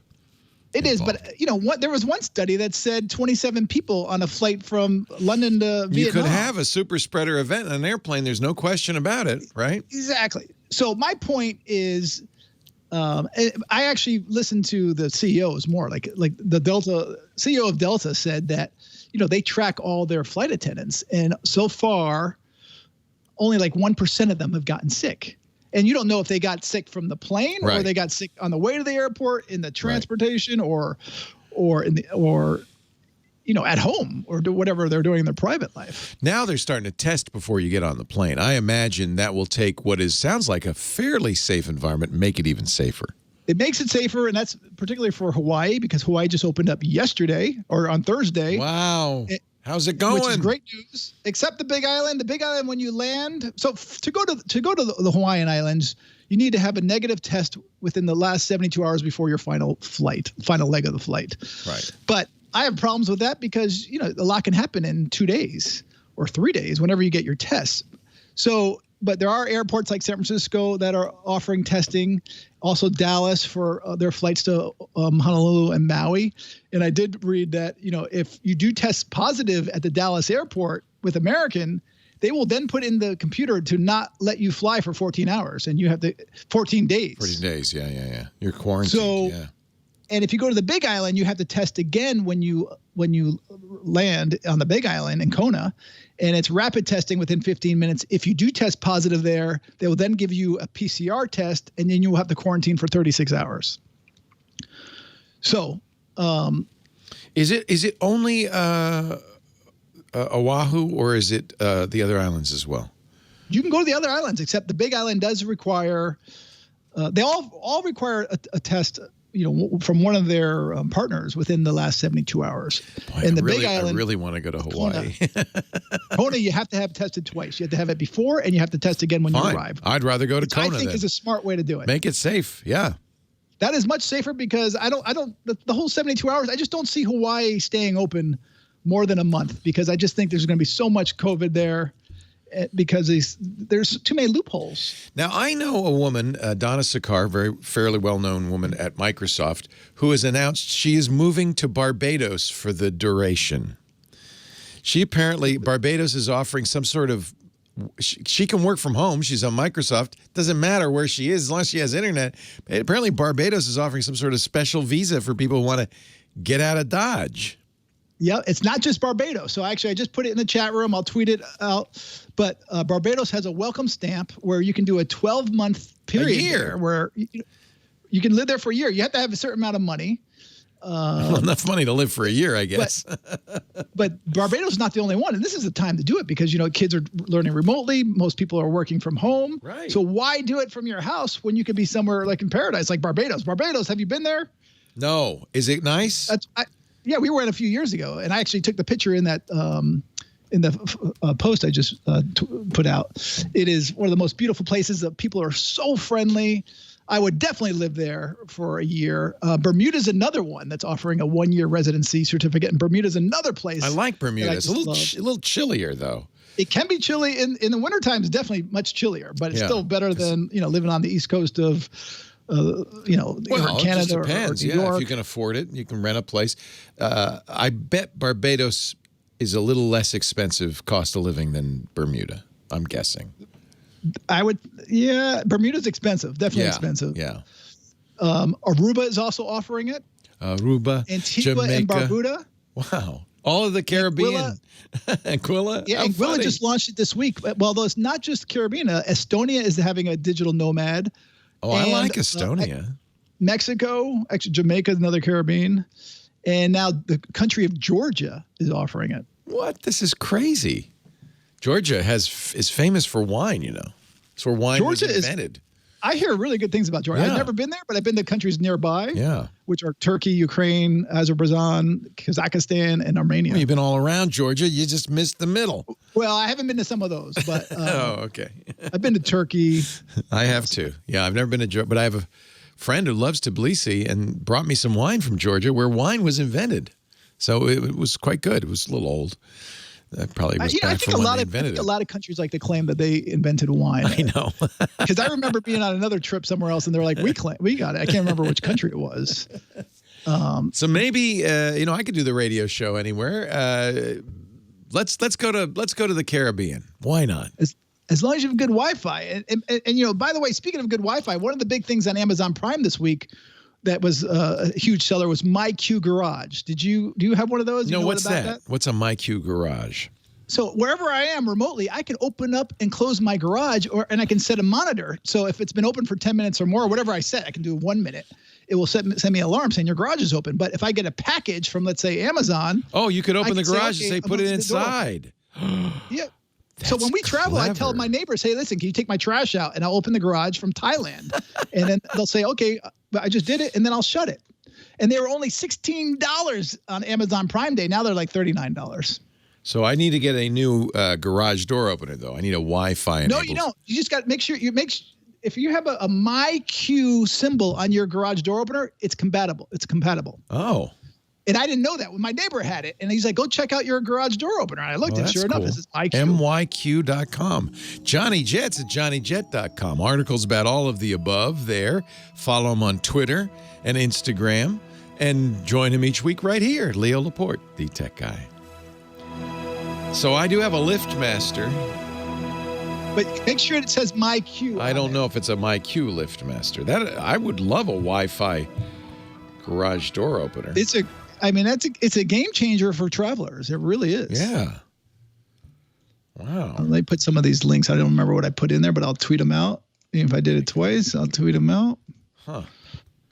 Close your garage door from anywhere. I would never have thought. I mean, we leave the garage door closed. It's done. But I like this idea of you could say put the package in there and stuff like that. Yeah. It's awesome. It really is awesome. Yeah. Thank you, sir. I think that's. I think. Oh yeah, you don't want the internet to go down when your garage door's open, though. No, you don't. I wonder if they have a fail-safe that, like, if it loses connectivity, it closes the door. I bet you it does. That would be a smart thing to do. I've never had a problem with it, and I haven't. Actually, I even use it now when I go and take, my kids for a walk. Instead of bringing the garage door clicker, I can open and close it via the app on my phone. I think our house is old enough that we don't have a Wi-Fi enabled opener, but maybe it's time to replace it. Wi-Fi garage door opener. Wow. They're great. Yeah. Thank you, JJ. Hey, thank you, and hope you have a great week. All right, you too. All right. What does it say? If found, what does that say? Return. Oh, he hung up. What is it? Says if found, return to first class. Actually, it's one of my buddies. It's the points guy. He sent it to me. So I love that. I love it. That's hysterical. If found, return to first class. Very cool. Thanks, Johnny. Have a good one. Take care. You too. Bye-bye. Bye-bye. Leo Laporte, the tech guy, 8888. Ask Leo. Mary is on the line from Lisbon, North Dakota. Hello, Mary. Good afternoon, Leo. Good afternoon. How are things in Lisbon? A little chilly. It really? Was snowing this morning. Already winter has already come. Holy cow. Yeah, it was yesterday. I'm sorry. That's a house in Arizona also, and it's 101 there, so I'm not sure which is worse. This is the tough part of being a snowbird. You have the difficult decision. The in-between times. The reason I'm calling is I'm the dedicated tech person for our church. It's a small community. And, of course, when the churches, had to close this summer, we decided to try to do online streaming. Good. And we got the ATEM Mini Pro. I absolutely love it. Everything was going perfectly fine until last Sunday. And we started streaming, and I went on my phone to check to make sure that it was streaming, and there was nothing on our channel. Oh, no. And the ATEM Mini Pro was saying everything's fine. It gave me my bit rate, the cache, everything was fine, but nothing was there. So we wound up going that day, but fortunately we recorded, so once the service was done, I just uploaded the that's video. a relief, yeah. So the ATEM is a really great switcher line from a company called Blackmagic Design. I have an ATEM Mini. It's a 4-camera switcher, just like having a big boy TV studio, except it's tiny. It's a little old thing that less than the size of your laptop. And you got the Pro, which has built-in streaming. Right. And so you don't even need to hook it up to a computer. You hook it up to the internet and it streams it out. What do you stream to? YouTube Live? YouTube Live, right. And Monday when I started doing some troubleshooting, what I discovered is that YouTube had changed our streaming key. It does that, by the way. It does it to us too, all the time. Okay. Now, it went on there. It said you could get a permanent key, and I tried that, but that didn't seem to work either. Well, I mean, I think what you have to do probably is check to get the key right before services begin each time. John, are you listening? What do we do? Because I believe that we have the same problem, that the key changes kind of randomly. He says it hasn't been changing lately, but we stream constantly. So maybe if we went down and went back up, it would change. John says his personal key stopped or changed, rotated after he hadn't streamed in a few months. But you're doing it every Sunday.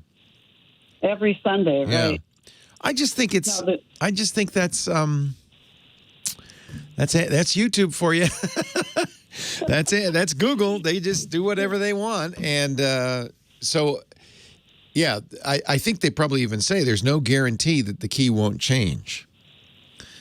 So I didn't know about this permanent key. We should investigate that. So you tried, huh? I tried. I set up. It says you can have basically a static key. You name it and all this. But I streamed. It appeared to be streaming, but it wasn't going to our channel. Oh. So I don't know where that went either. Yeah, I think if you stream to YouTube.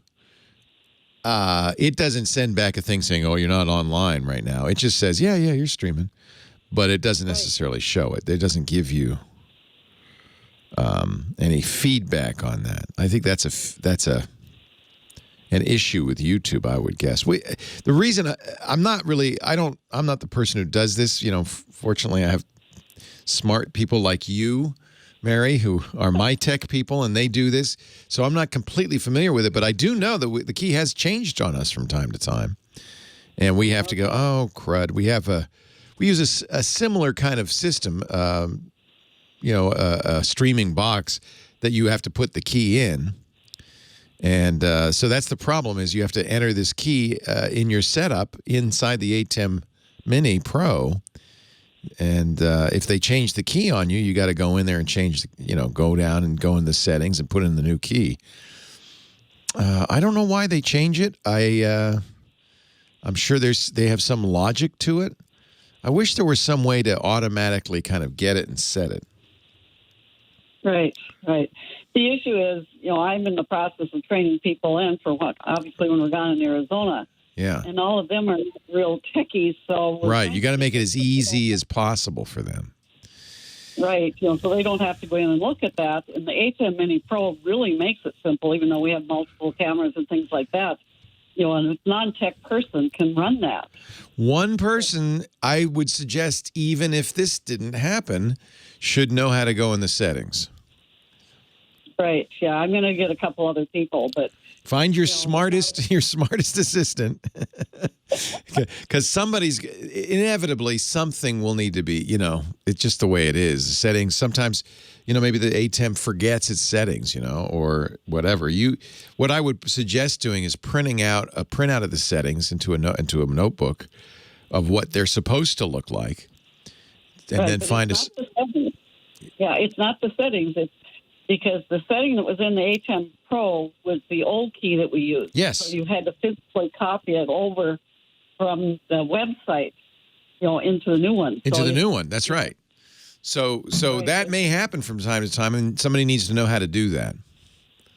Right, yeah. I have direction sheets showing how to do it, but it's more that on Sunday morning, the person has to check to make sure they have to go into YouTube settings. Half an hour before you start streaming, you got to go into YouTube Live and see what your key is, see if it's the same. And if it isn't, now you got to go in the settings and paste it in. John, have we looked into making settings permanent, John? Ours hasn't changed in so long but I remembered for a while it was cycling through keys. Knock on wood, Mary, that just happened once, and it's not going to happen a lot. Okay. Knock on wood. We've been going for 3 months, and everything was going fine. Yeah. Why? And the question is, why do they do that? And I don't know, but they do. And maybe it's for security reasons. If a key leaks out, they don't want other people using it, that kind of thing. I just don't know what they're doing.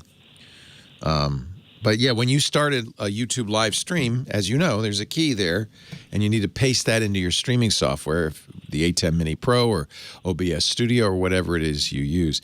The ATEM should have, I have not used the Pro, so I don't know, but it should have some way, OBS Studio does, of saying, is my stream working? Is it live? It does. It does, and that's what was so bizarre. Yeah. Is that as soon as we hit start streaming, it was showing me the bit rate, it was showing me the cache. Yeah, you're streaming to an endpoint. The problem is that endpoint is not then reflected on YouTube, so that's not much. That's not much good. That's a great question. Somebody listening might know the answer. Stay tuned, Mary. When do you think you'll go to Arizona? How much time do you have before you have to figure this out? Well, we usually don't go to Arizona until after Christmas. Oh, so you like a little snow, just not too much. Right. But we got grandkids here, so it's fun to spend the holidays here. Oh, I'm so jealous. See, I like a little snow. I love it. And then you go, okay, that's enough, because February is the worst. If I could just get out for January, February, and March, come back in the spring, I'm happy. Maybe I'll move to Barbados in the winter months. That's the way to do it. Mary, I don't actually know the exact answer. I do know that happens. In theory, it only happens when you create a new stream, but we have seen this happen. It's happened to us. So I know that they can randomly change. I think the best thing to do would be prepare for that to happen and train your replacement to at least know how to fix that. Okay. Well, All right. Thank you very much, Leo. Sure, I'm not much help. I'm sorry, but maybe somebody listening knows. I hope. I'm crossing my fingers. Somebody's paying attention. How do you prevent that from happening? That change in the key. Yeah, Pixtructions is in our. I should have mentioned that Pixtructions. Darn it. Let me see if Mary's still there. Yeah, you're still there. Mary, there's a really cool app. It was actually created by one of our listeners. It's free, called Pixtructions, and it lets you make basically a manual. I think this is such a good idea. He did it. You did it I think was it like I can't remember why you needed it, but it's on iOS, it's on Android, it's on the Mac. So, but the idea is once you set it up, you could take pictures with your phone of the settings and all that stuff and have all the instructions. It's so cool, and it's free. Pixtructions. If you go to pixtructions.com, you can learn about it. And I think you probably are going to have to make a manual, right, Mary? This would be the easiest way to do it. I've actually already made about a 30-page manual on all the different settings and camera settings. Oh, good for you. Awesome. So, I want to use this so that if anything my wife says if anything happens to you, I won't be able to turn on the TV. So I want to make a little Pixtructions on how to turn on the TV. My husband says the same thing. Yep. Yeah, you're the tech person in your house. Yep. Yep, I'm the tech person. Mary, I want to watch the football game. Can you help me? How complicated is it? You just turn on the satellite dish here. You turn on the receiver. You set it to input 1. Okay, make sure you got the TV on. You set that to input 1. You make sure. How hard is that? Come on now, really. I actually came home one night and he was just sitting in the chair. And I said, why aren't you watching TV? He said, I don't know how to turn it off. Oh, that's so sad. It's kind of nice to be the tech person, isn't it? Yeah. I'm on the computer board down in our place in Arizona, and I teach classes on computer. Oh, good for you. Did you work in the industry, or you just love it? Well, I was a computer programmer back in the 70s and early 80s. See? And then everything else I learned on my own. Yeah. And I go to the University of Leo, where I learn a lot. Oh, aren't you sweet? It's very kind of you, Mary. I appreciate it. That's very nice. No, I have learned so much. Matter of fact, the initial church video that we did, I kind of got from you when you were first setting up your streaming, where you used just a camera, and I put it to a DVD recorder, and we made DVDs for a few people. Isn't that great? You know, once people can go to church, I think you still stream it for people who are ill or shut in or whatever, because it's just a great thing to do, I think. Oh yeah, we wound up spending about $4,000 on that because we had to get Ethernet into it. It's a brick mortar church, so there's no way to get internet in there without spending quite a bit of money to have Ethernet brought in there. So we've got the money invested. We're going to be doing it permanently. That's great. Yeah. Awesome. Well, good for you, Mary. It's very nice to talk. Very nice to meet you. How big is Lisbon? Lisbon's about 2,500 people. Oh, tiny. Little town. Yeah. I bet it's beautiful, though. Town. I bet it's beautiful. Yeah. Giant mosquitoes? But they're not giant, but there's enough of them at times. Yeah. That's the only thing I worry about, mosquitoes. I don't know why we don't have bad mosquitoes here, but we don't. That's the one thing we absolutely love about Arizona. We can go no mosquitoes. Yeah. No mosquitoes. Yeah. Isn't that nice? I think they don't like arid climates. They need water, right? So that's the problem. Yeah. Right. They say they have mosquitoes in the summer, but we haven't spent a summer down there yet.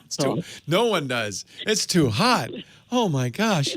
It's 120 degrees in the shade. It's terrible. Yeah, we stayed longer because of COVID this year. We didn't get back till the 1st of June. It was 111 the day we left. Oh, my. Tucson. Oh, my. Yeah, that's the hottest summer I ever spent was Phoenix. Oy. Yeah, well, pleasure. It's warmer than Tucson. Yeah. Pleasure talking to you. No, thank you so much. All right. Have a great day and keep listening. Maybe we'll find an answer to your conundrum. Somebody will. Okay, thanks, Leo. All righty. Bye. Well, hey. How are you today? Leo Laporte here, the tech guy. Time to talk computers, the internet, home theater, garage door openers. 8888 Ask Leo. Yeah, they're pretty high tech. Johnny was talking about this Myq garage door opener that you can give your Amazon delivery guy and he can open your garage door and leave the packages there. I like that. 8888 Ask Leo. The chat room's all over this Myq thing. They know all about it. I don't know how I missed it. It works with if this then that, so you can have a schedule. I don't know. What would the schedule be? When the sun comes up, close the garage door. I don't know. I don't know what the schedule would be. Yeah. Leave a package. Yo Dave's in the chat room says, leave a package, take the Cadillac. Yeah. Yeah, just like that. 8888 Ask Leo. Joe on the line from Akron, Ohio. Hello, Joe. Hello, Leo. Thanks for taking my call. Thanks for calling.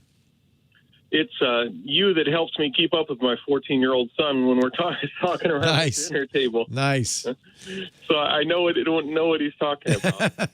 So your son's, it's funny. Not all 14-year-olds are into tech. A lot of times they're not. So you're lucky in some ways. It's good. Your son's into it. That's great. Well, I think it's the future, and I'm glad he's into it. Absolutely. And, if he knows even a little bit, he'll secure himself a nice career. Very useful. Yeah, he's 14, and he's trying to flip laptops that we're getting on on Craigslist for free. So. Oh, nice. So he buys them, or not buys them, gets them, puts Linux on them, I hope, cleans them up. Well, we're working on that right now. He's just noticing that the hard drives are gone and the memory's gone. So he says, "Okay, let's get and see what we can do." So we're just getting started on it. What a great way to learn! And it's free, and it's a free way to learn. That's brilliant. So if he breaks it or ruins it or it never works, then so be it. So people will put their I don't want it anymore, but you can have it on eBay. Yes. Yeah, I did not know that. That's great. It's fantastic. Yeah. Yep, it's fantastic. We got 10 free laptops, and they're older. But then somebody else was giving away some hard drives. So perfect. He's trying to sort them out, combine them, and see what he can make work. That's awesome. So. That's really great. And he said, hey, if I sell it, if I put 50 in parts in it and I sell it for 100, so. Oh, he's going places. That is nothing. If nothing works at all, the only thing we've lost is time. Right. So. He's That's smart. That's how you start. But on my own, I have kind of a smaller question, although it's huge to me, a larger question, and then a quick comment.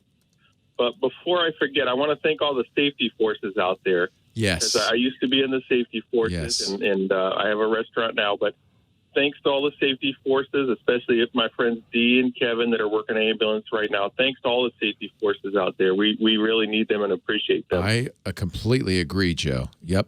And then on the garage door thing that you guys were just talking about, the remote garage door from anywhere, that's a great thing, except people need to remember, keep the door locked between the house and the garage. Yeah.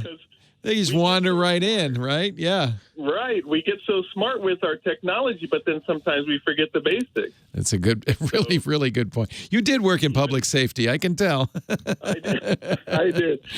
But, I'm happy right now, and we have a restaurant, and we're doing... What kind of restaurant do you have, Joe?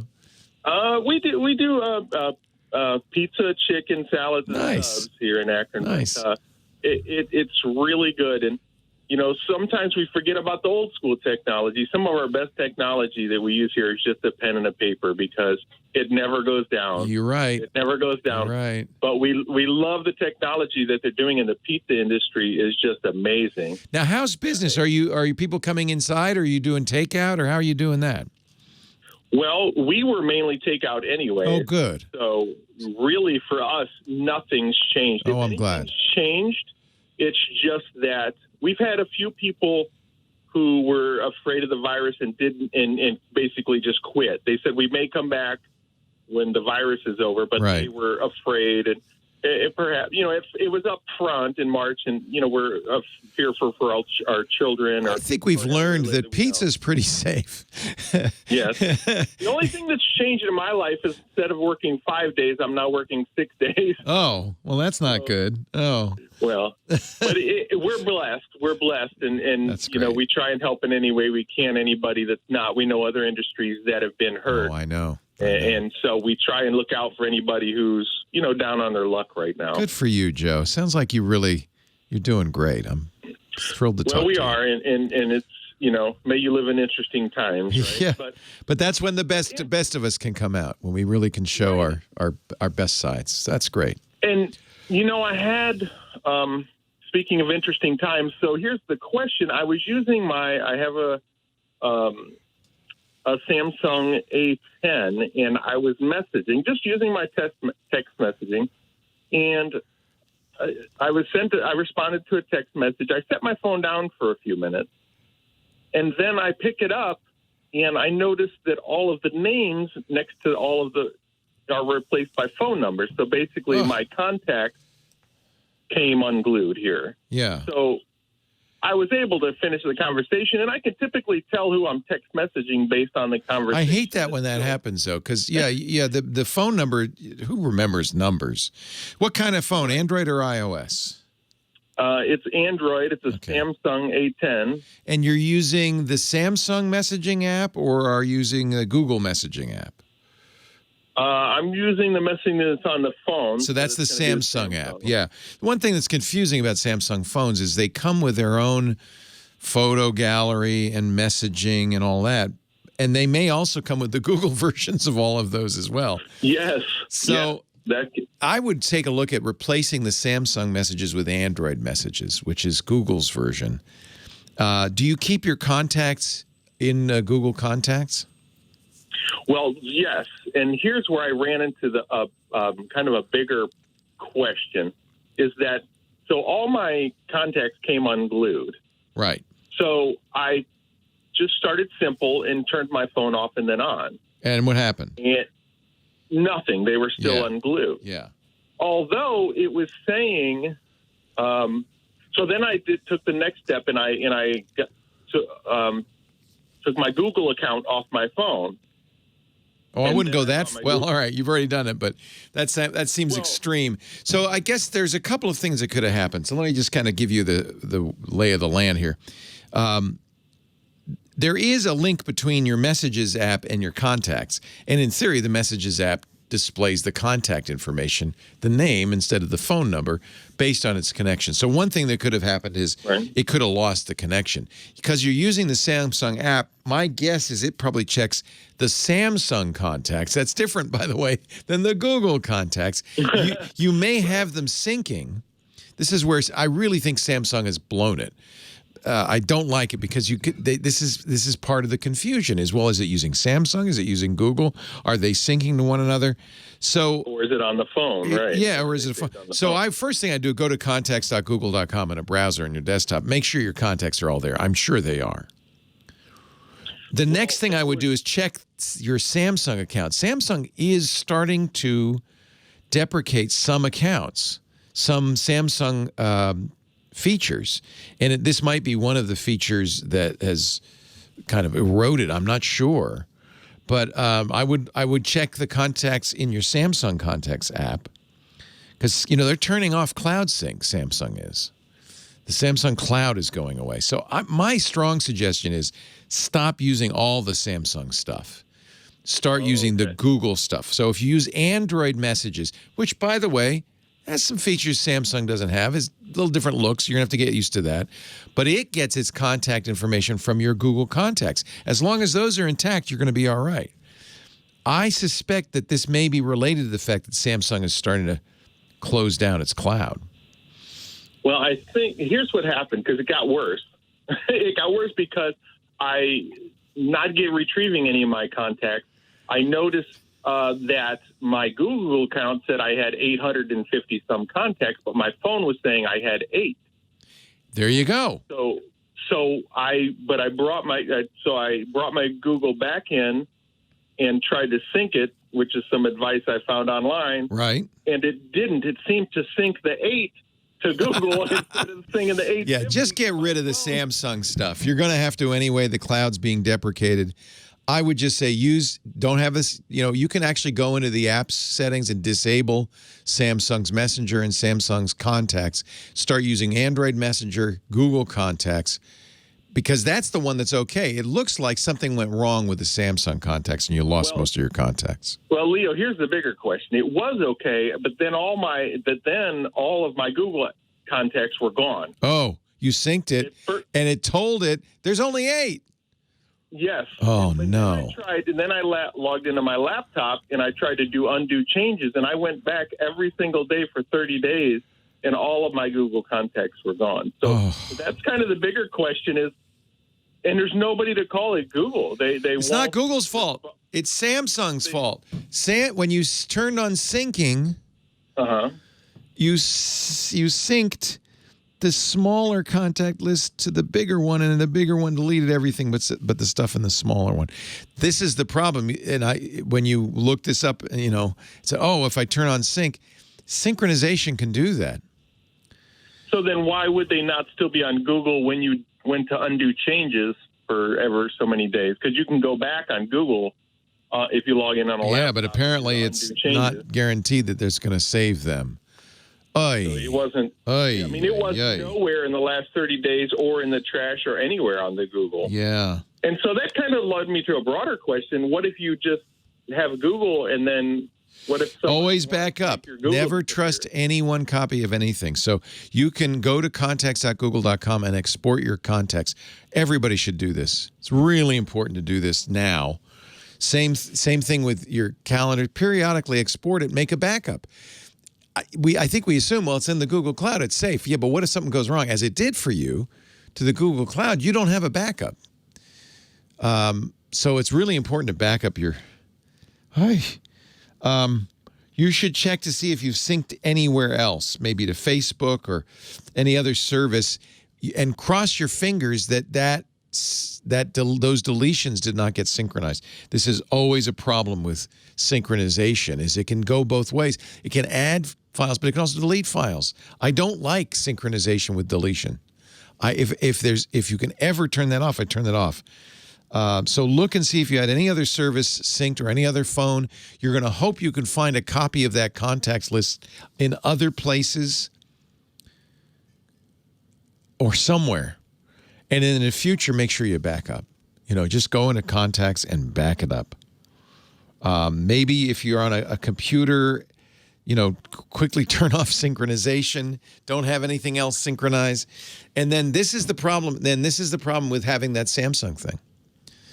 By the way, Samsung is going to end its file synchronization June of next year, but they're slowly phasing it out across for instance, the Netherlands just lost it last week. And most markets, including the U.S., I think will lose it in the next few months. So Samsung says migrate it to Microsoft's OneDrive. That's, I guess, their plan. Is migrate it over to OneDrive. I keep everything in Google, but make a backup. And you know what? Maybe sync it to OneDrive too, I'm sorry that happened. That's terrible. That's terrible. Look in the trash, maybe? Yeah, you're right. There's no one at Google to call. I got to run, unfortunately, but stay in touch. Let me know. It's really good to meet you, Joe. And next time I'm in Akron, I'm gonna have some pizza. Some of Joe's pizza. Leo Laporte, the tech guy. Now you cut it out, Lionel. He's macking on Lady Laura. 8888 ask Leo the phone number. Alan in North Hollywood. Hello, Alan. Leo Laporte, the tech guy. Hi, Leo. Basically, I can't read my own handwriting. Oh, that's a handicap, isn't it? Yes, this has been a lifelong problem. Now, technology has helped. I have just a standard Android phone. I think it's an LG. But anyway, I use Color Note. And you type it on the phone, right? Yeah. I type it on the phone, and that way I can read what I've written. And you're not a physician by any chance, are you? No, dentist. No. Oh, close. Okay, so you do write scripts. Close. Okay, so there you go. Yes. Yep. I feel for pharmacists. They have to read those. I guess nowadays there aren't very many handwritten prescriptions anymore, but that must be tough. Yeah. Well, back in the days, it was tough. I was often on the phone. Doc, what the heck does this mean? Exactly. Well, there's some truth to that old story. All right. So what can I do to help? Well, the thing is this. I can write to Color Note and take notes, and I can actually read it. It's wonderful. But the problem is that I don't know of any program, and I've looked through, I've heard comments, and everybody says it can't be done. Being able to take text and just copy it over to something so that I could eventually get it to Windows. In other words, no. So you can read it on Color Notes, but right. You're just using the wrong program. That's all. So many note-taking programs will allow you to synchronize to your desktop. In fact, the best ones will store it in the cloud. For instance, you could start using Microsoft's OneNote application, which is free on Android, and it would automatically sync to OneDrive so that when you opened OneNote on your PC, there's all your notes. By the way, it could be handwritten or typed. You can mix and match. So you could draw a picture. This molar looks really terrible, and then type it. But there are many programs that will do this. So it's just you chose Color Note, which is for unaccountable reasons doesn't synchronize to anything else. It's a standalone Android app, but there are other programs that will do this. Google Keep is free. That'll work with anything. That's keep.google.com. Very similar. It's like a sticky note application, but it goes to the cloud, so you could log in and see it on your desktop. Yeah, this is. I think there are a lot of ways to do this. Tell me about the notes. Is it what kind of stuff do you like to take? Is it like grocery lists? Is it patient notes? What is it? You can either do checklists where you write little sections, and you can change the order of them or mark them as done or not done. This is pretty typical note-taking applications do this. There's hundreds of them. And so it's just a question of finding one that you like that also either saves it in the cloud. Typically, that's how these work. This saves it to the cloud, and then you can log into it on your desktop. But, that works with Windows and with Android, for instance.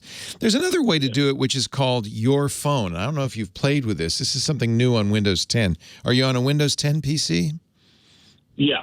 So there's another thing you could, I don't know if it would work with Color Notes, but the idea of Your Phone is you can see your Android phone's screen on your desktop.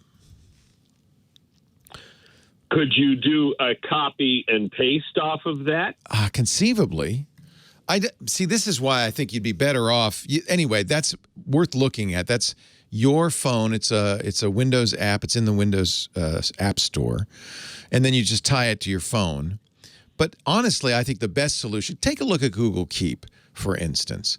The best solution would be something that would just automatically put it in the cloud, and then you can open Keep on your desktop.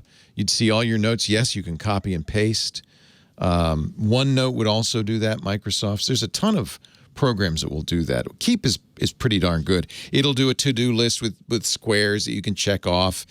There's some nice features of Keep. In fact, you can say, pop up this grocery list when my location is here, the grocery store, or when I leave work, pop up my list of things to do on the way home, that kind of thing. Yeah. I sometimes dictate items into it supports that as well. Yep. Yeah, and it's right there. So if I'm in a rush, I dictate into it. Yep. It's very clear. I can edit a word in case it gets it wrong, which it often does, very infrequently does. But I can't get it out of there.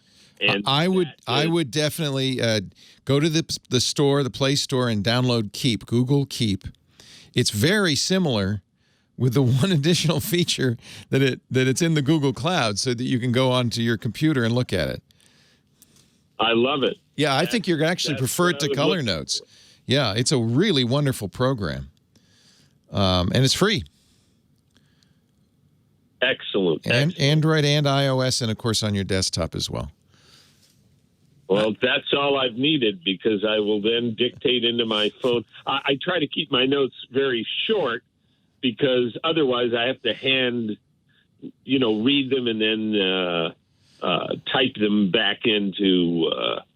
I use TextPad. Right, but this will automatically. You can dictate into it. It automatically transcribes it. You can handwrite it if you want to challenge yourself. And you can.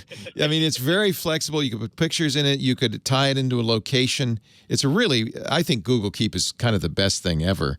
And it does exactly what you're talking about. You can associate it with a reminder.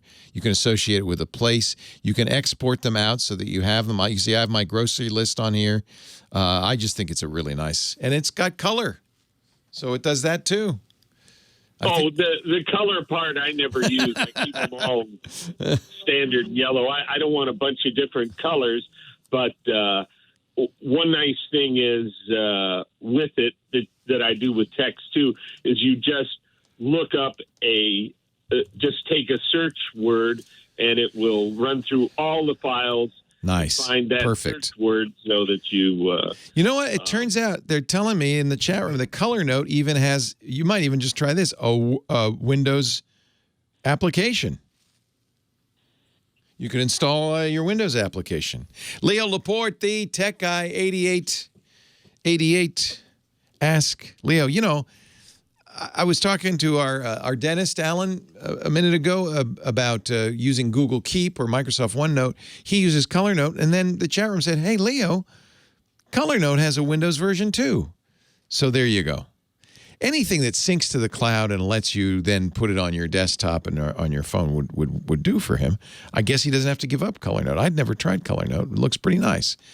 Google Keep's free, but Color Note does have a desktop version as well. So you can do that. 8888 Ask Leo is the phone number. Karen on the line from Temecula. Hello, Karen. Hello. Welcome. Thank you very much. I have a problem with my Zoom. We all have a problem with our Zooms, Karen. I know. Are we not sick of Zooming? Can we?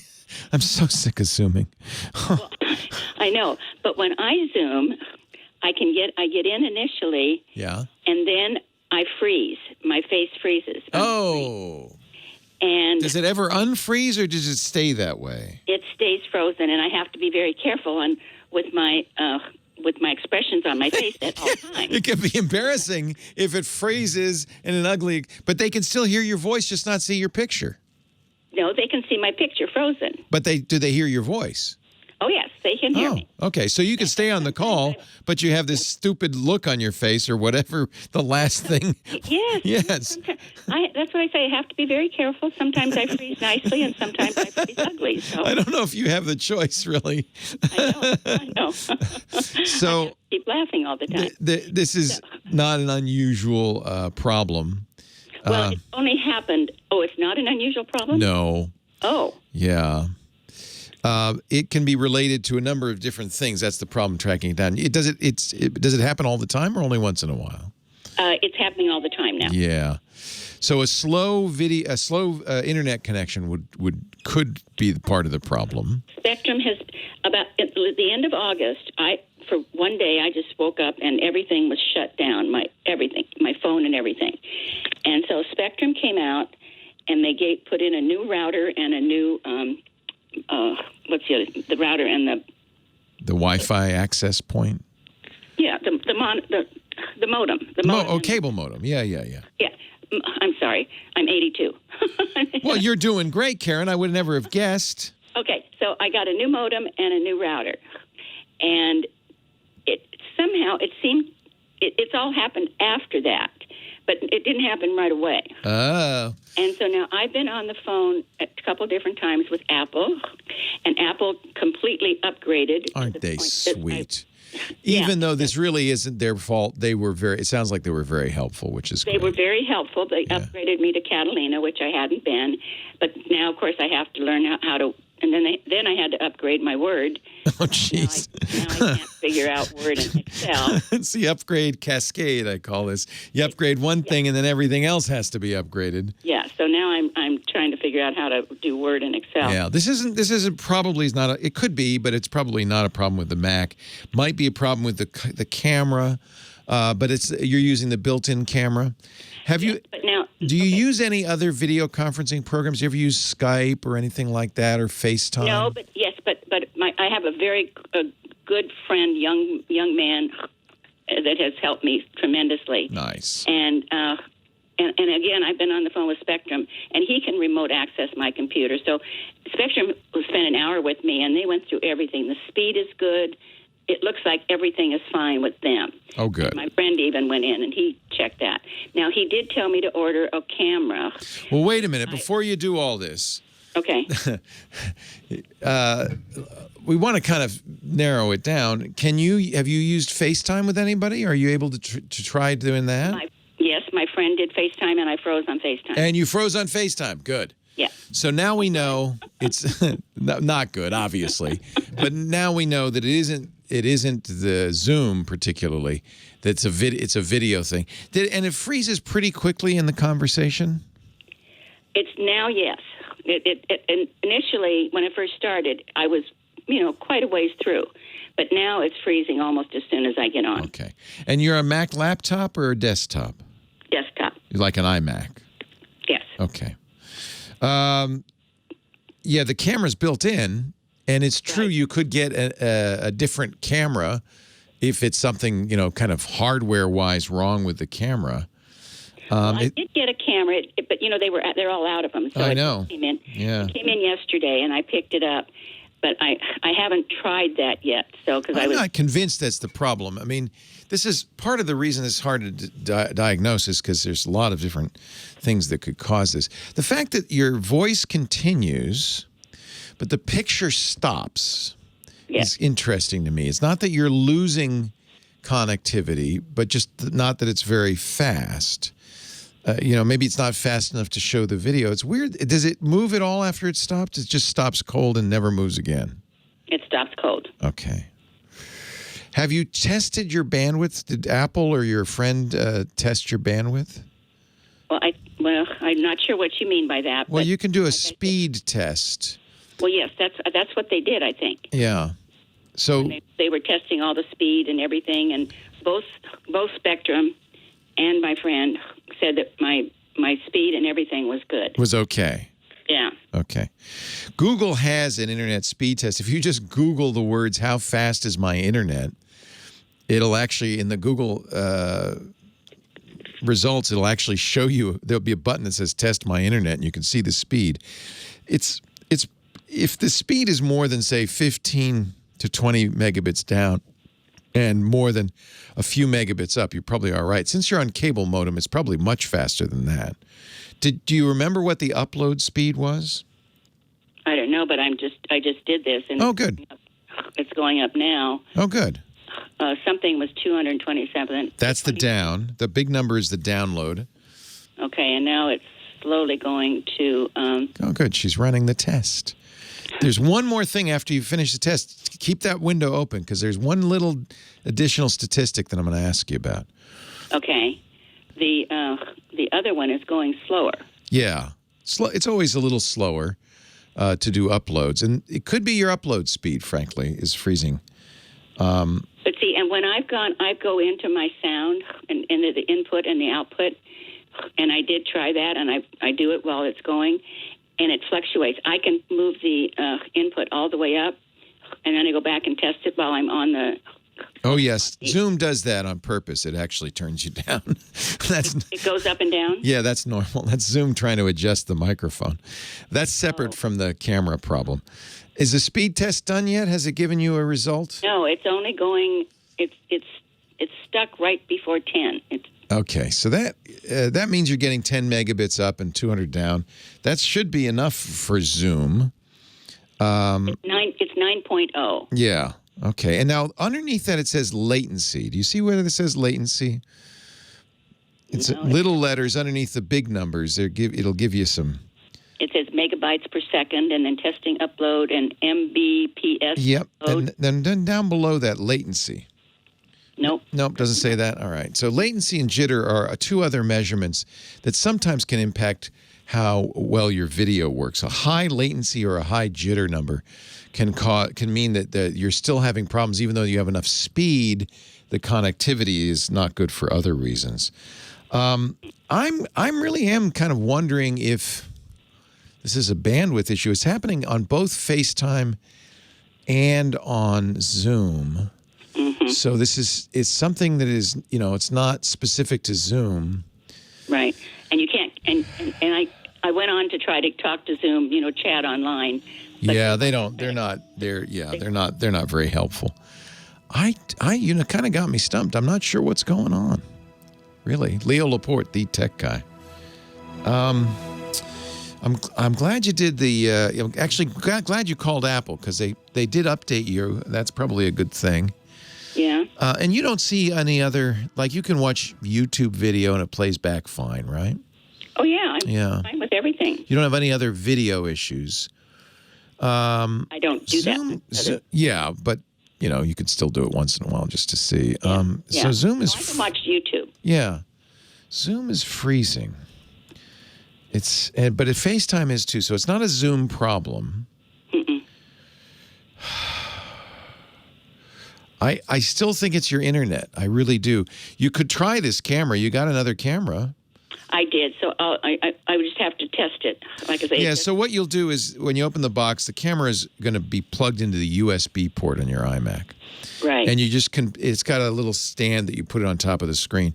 And the only other thing you'll need to do is go into Zoom and say, use this camera, not that camera. There's video settings in Zoom. And so it'll say FaceTime camera. That's what you're using right now. But there should be another camera should show up, whatever you got, the Logitech or whatever, should show up. And you could try that. It could be that there is something wrong with the camera. That's a little odd. It's much more common that it would be a bandwidth issue, but your bandwidth seems like it's okay. Okay. When you test, now, one thing you could do is go into open Zoom in the settings, and it should, in the video settings, it should show you your picture. That doesn't freeze, I'm sure, but... You mean while I'm in the meeting? No, before you get in the meeting, you can actually check the settings. And if you do that, it should keep moving. If it freezes, then we do have a problem of some kind with the computer or the hardware. Now, explain that again one time, Leo, so I can write. So open Zoom and go into the settings. There's video settings in Zoom. Just like there's video settings in FaceTime. You're going to have to go... You're going to have to go... Zoom. I've got Zoom opened, and it's... go to the settings. Where are settings on Zoom? Bottom right. Okay, I think I'm in the wrong thing then. I just opened my Zoom app. Well, don't. I have to run anyway. I wouldn't worry about it too much. You will have to go into the video settings. Okay. To tell it to use this other camera anyway. Oh, I see what you're saying. Okay.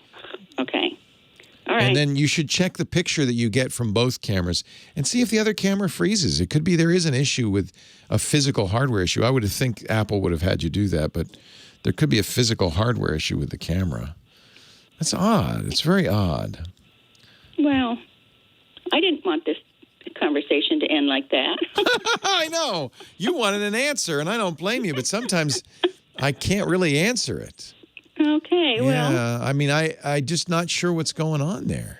Okay, well, if I ever come up with it, I'll let you know. Yeah, would you? Yeah. Sure. Thank you. I don't have to wait an hour. I'm sorry, Karen. Thank you for being so patient. No. Thank you very much. All right. Take care. Bye-bye. Why would it? Yeah, there's so many things it could be caused by. I didn't ask her if her friends see that she's frozen, but I presume that her friends have been frozen, see her frozen too. So I don't know. Her bandwidth sounds like it's okay. Leo Laporte, the tech guy. That's Dick DeBartolo. He's the Giz-Wiz. We play disco for him to get him in the mood. He is our Gizmo Wizard, Mad Magazine's maddest writer. Hello, Dickie D. Leo, how you doing, pal? Well, you're more than a woman to me. That's all I can say. I am doing very well. I'm frustrated because, I had this wonderful, Karen was such a sweet caller. She'd been on hold for a long time, 82 years old, and her video is freezing. I get frustrated because I just can't solve every problem, and I feel like I let her down, Dick. I let her down. 15 years ago when we first met, I said, Leo, computers are never going to catch on. And here you are saying, Dick, I can't deal with this computer. I was right. I was. What did we get ourselves into, Dickie D? I don't know. Well, you got yourself in a lot deeper than I did. Yeah. With a gadget, when it's a gadget, especially a cheap gadget, it's like it doesn't work well. What'd you expect? Yeah, you thought those X-ray glasses in the back of Mad Magazine, you thought those would work? No. Actually, one of the things I like about Mad, they never had ads. They do now, though, right? They do. I'm not sure the reprints have ads or not. Yeah, when I was for a growing long up, time, Mad, no ads. No. In fact, that was a good thing because all those crazy ad parodies you wrote, they looked so real. Sometimes you'd wonder, is this a real ad? Or no, not? That's what happened when Mad started taking ads. I would wonder because I don't know games at all, video games. Right. And I see this ad and I go, did we write this or is Microsoft really making this? Well, Dick always comes by with some fun gizmo or gadget, and I'm sure today is no exception. Well, you're the only person I know, well, everybody in the chat room probably, that knows what camfecting is. Are you camfected? You know what? You may be wrong. I don't think I know what camfected is. Oh, my God. What is camfecting? So I'm going to talk about 3 Will this help Karen? This might help Karen, her frozen camera. No, it's not going to help her. Oh, okay. I was buying various kinds of webcam covers for security. Yeah. And one of them mentioned camfecting, and I went to Wikipedia, and camfecting is when a hacker takes control of a webcam. Oh, no. And can not only look through your webcam, but some of them have the ability to turn on your webcam and not the on light. The little green light. Exactly. Oh, Okay. I have never heard this term. It's hacking into somebody's webcam. Wait, this on my bulletin board. Surprise Leo. Oh, it's the third time in 15 You've years. You've surprised me. It's a camera infection, I guess. I guess so. Yeah. Okay. So there are several ways to do it. So if you have a Logitech camera, there are some Logitech specific web covers on Amazon. Well, I know Mark Zuckerberg just put a piece of tape over his camera. Yes. The problem is you have to, and certainly you can put a Post-it note over it. But it goos it up. That's the problem. Yeah. That if you don't get the tape exactly right, or you push it in and get it on gooey. the lens, then you have a gooey lens. Nobody wants that. No one wants a gooey lens, but they're very cheap. Like the model specific one, I think I paid $12 for it. Now, if you have a notebook, they make little stick-on ones with a little slide window. Oh, see, that's a good thing. That's a good thing. Some notebooks come with little physical slides built in. That's the only kind I really trust. You can't trust that light. You need to physically cover up the camera if you're worried about somebody getting into it. Exactly. And I bought 6 for $9. I was looking earlier there's now a company selling 8 for $6. I didn't know you could buy these things. This is good. I might get them for all my little cameras. Oh, absolutely. When I'm in my office at home, there's 1, 2, 3, 4, 5, 6 cameras pointed at me. All right. Well, you just buy the set of 8 for $6, and charge it to the business, Leo. I don't want you putting this out of your own pocket. This is out of my own pocket. I have to expense this. So you say they're generic as opposed to, so you can get them for Logitech, which most people have. But, exactly. But if you have a built-in web camera, you need one of those little slide covers. Okay. Now, Mo, who is often in this chat room, sent me an article yesterday that if you have an Apple product and put a webcam cover on it and close it, the tolerances are so little you could crack the screen. This was a problem. A lot of Apple. Was? Oh, okay. Oh, yeah. Apple was reporting this. A lot of Apple laptops came back with these screen cracks, and it was a very specific kind of crack, and they pretty soon figured out it's because people were putting something on the camera. And it was when they closed the laptop lid, crack right down the middle of the screen. Well, that's where you probably want to use a Post-it note then, and not one of those. Yeah, be careful. Yeah. Not one of those little slide covers. Yeah. Okay. Anyway, well, I learned something from you. See, this is great. This is like a give and take kind of situation. You didn't know about cam I take, you give. That's how I like it. Oh, okay. I never heard of camfecting, but Dick is actually, this is something unusual for you, Dick. You've actually really got a help and how-to article on preventing camfecting at gizwiz.biz, GIZWIZ.biz. If you click the GizWiz visits the tech guy, it's the article right at the top there. Ever hear of camfecting? And you have links to a number of different ways to protect yourself. But yeah, be careful if it's on a laptop because I put a link to the article too, so that people can see that. Good. Do you have slides and covers on all your cameras at the Gizmo? I do, and although in the description it says it doesn't cover the on light, when the camera is covered, it does cover the on light, which is funny because when I put this on, I forgot I put it on, and I'm going into Skype to do the Gizwiz show with Chad, and I'm going, why is this camera not coming on? It's dark. And I go in to look for cameras. I got the right camera selected, and I go, wait a minute. You got to remember to slide the slider off or the camera. In the case of the Logitech, you flip the door up. Yeah. There you go. I do have I have one of those Google Nest screen camera things, so it's got a photo slideshow and I can talk to it and all that. But whenever somebody's looking at me in the camera, it says somebody's looking at you. Basically, I don't remember the exact. I see. So I just wave. I would say hi, and they immediately shuts off. It's like I busted them. I caught them looking at me. Oh, how funny! Yeah. I wish it would say who. It's probably somebody in my family, is what I'm thinking. Oh, just your mom again. Your mom wants to just watch me work, that kind of thing. Gizwiz.biz. While you're there, play the What the Heck Is It contest. October's almost over. You only got 2 more weeks to figure out what that Darth Vader helmet look-like gadget is. If you figure it out, make sure you send Dick your guess. You'll be in the running for 6 autographed copies of Mad Magazine. If you can't figure it out, make up something that actually you have a better chance of winning. There's 12 Mad Magazines for the wrong answer. That's just how Dick rolls. He also has a great podcast now in its 16th year, Gizwiz.tv with Chad Johnson. There's all sorts of stuff there. Gizwiz Garb Edge, and there's also a lot of Match Game and Mad Magazine memorabilia for sale there, too. Dick is, a stalwart of both and a great friend of ours. Thank you, Dick. Thank you, sir. Have Had a great wonderful time. week, and we'll talk to you next week. Okay. Gizwiz.biz.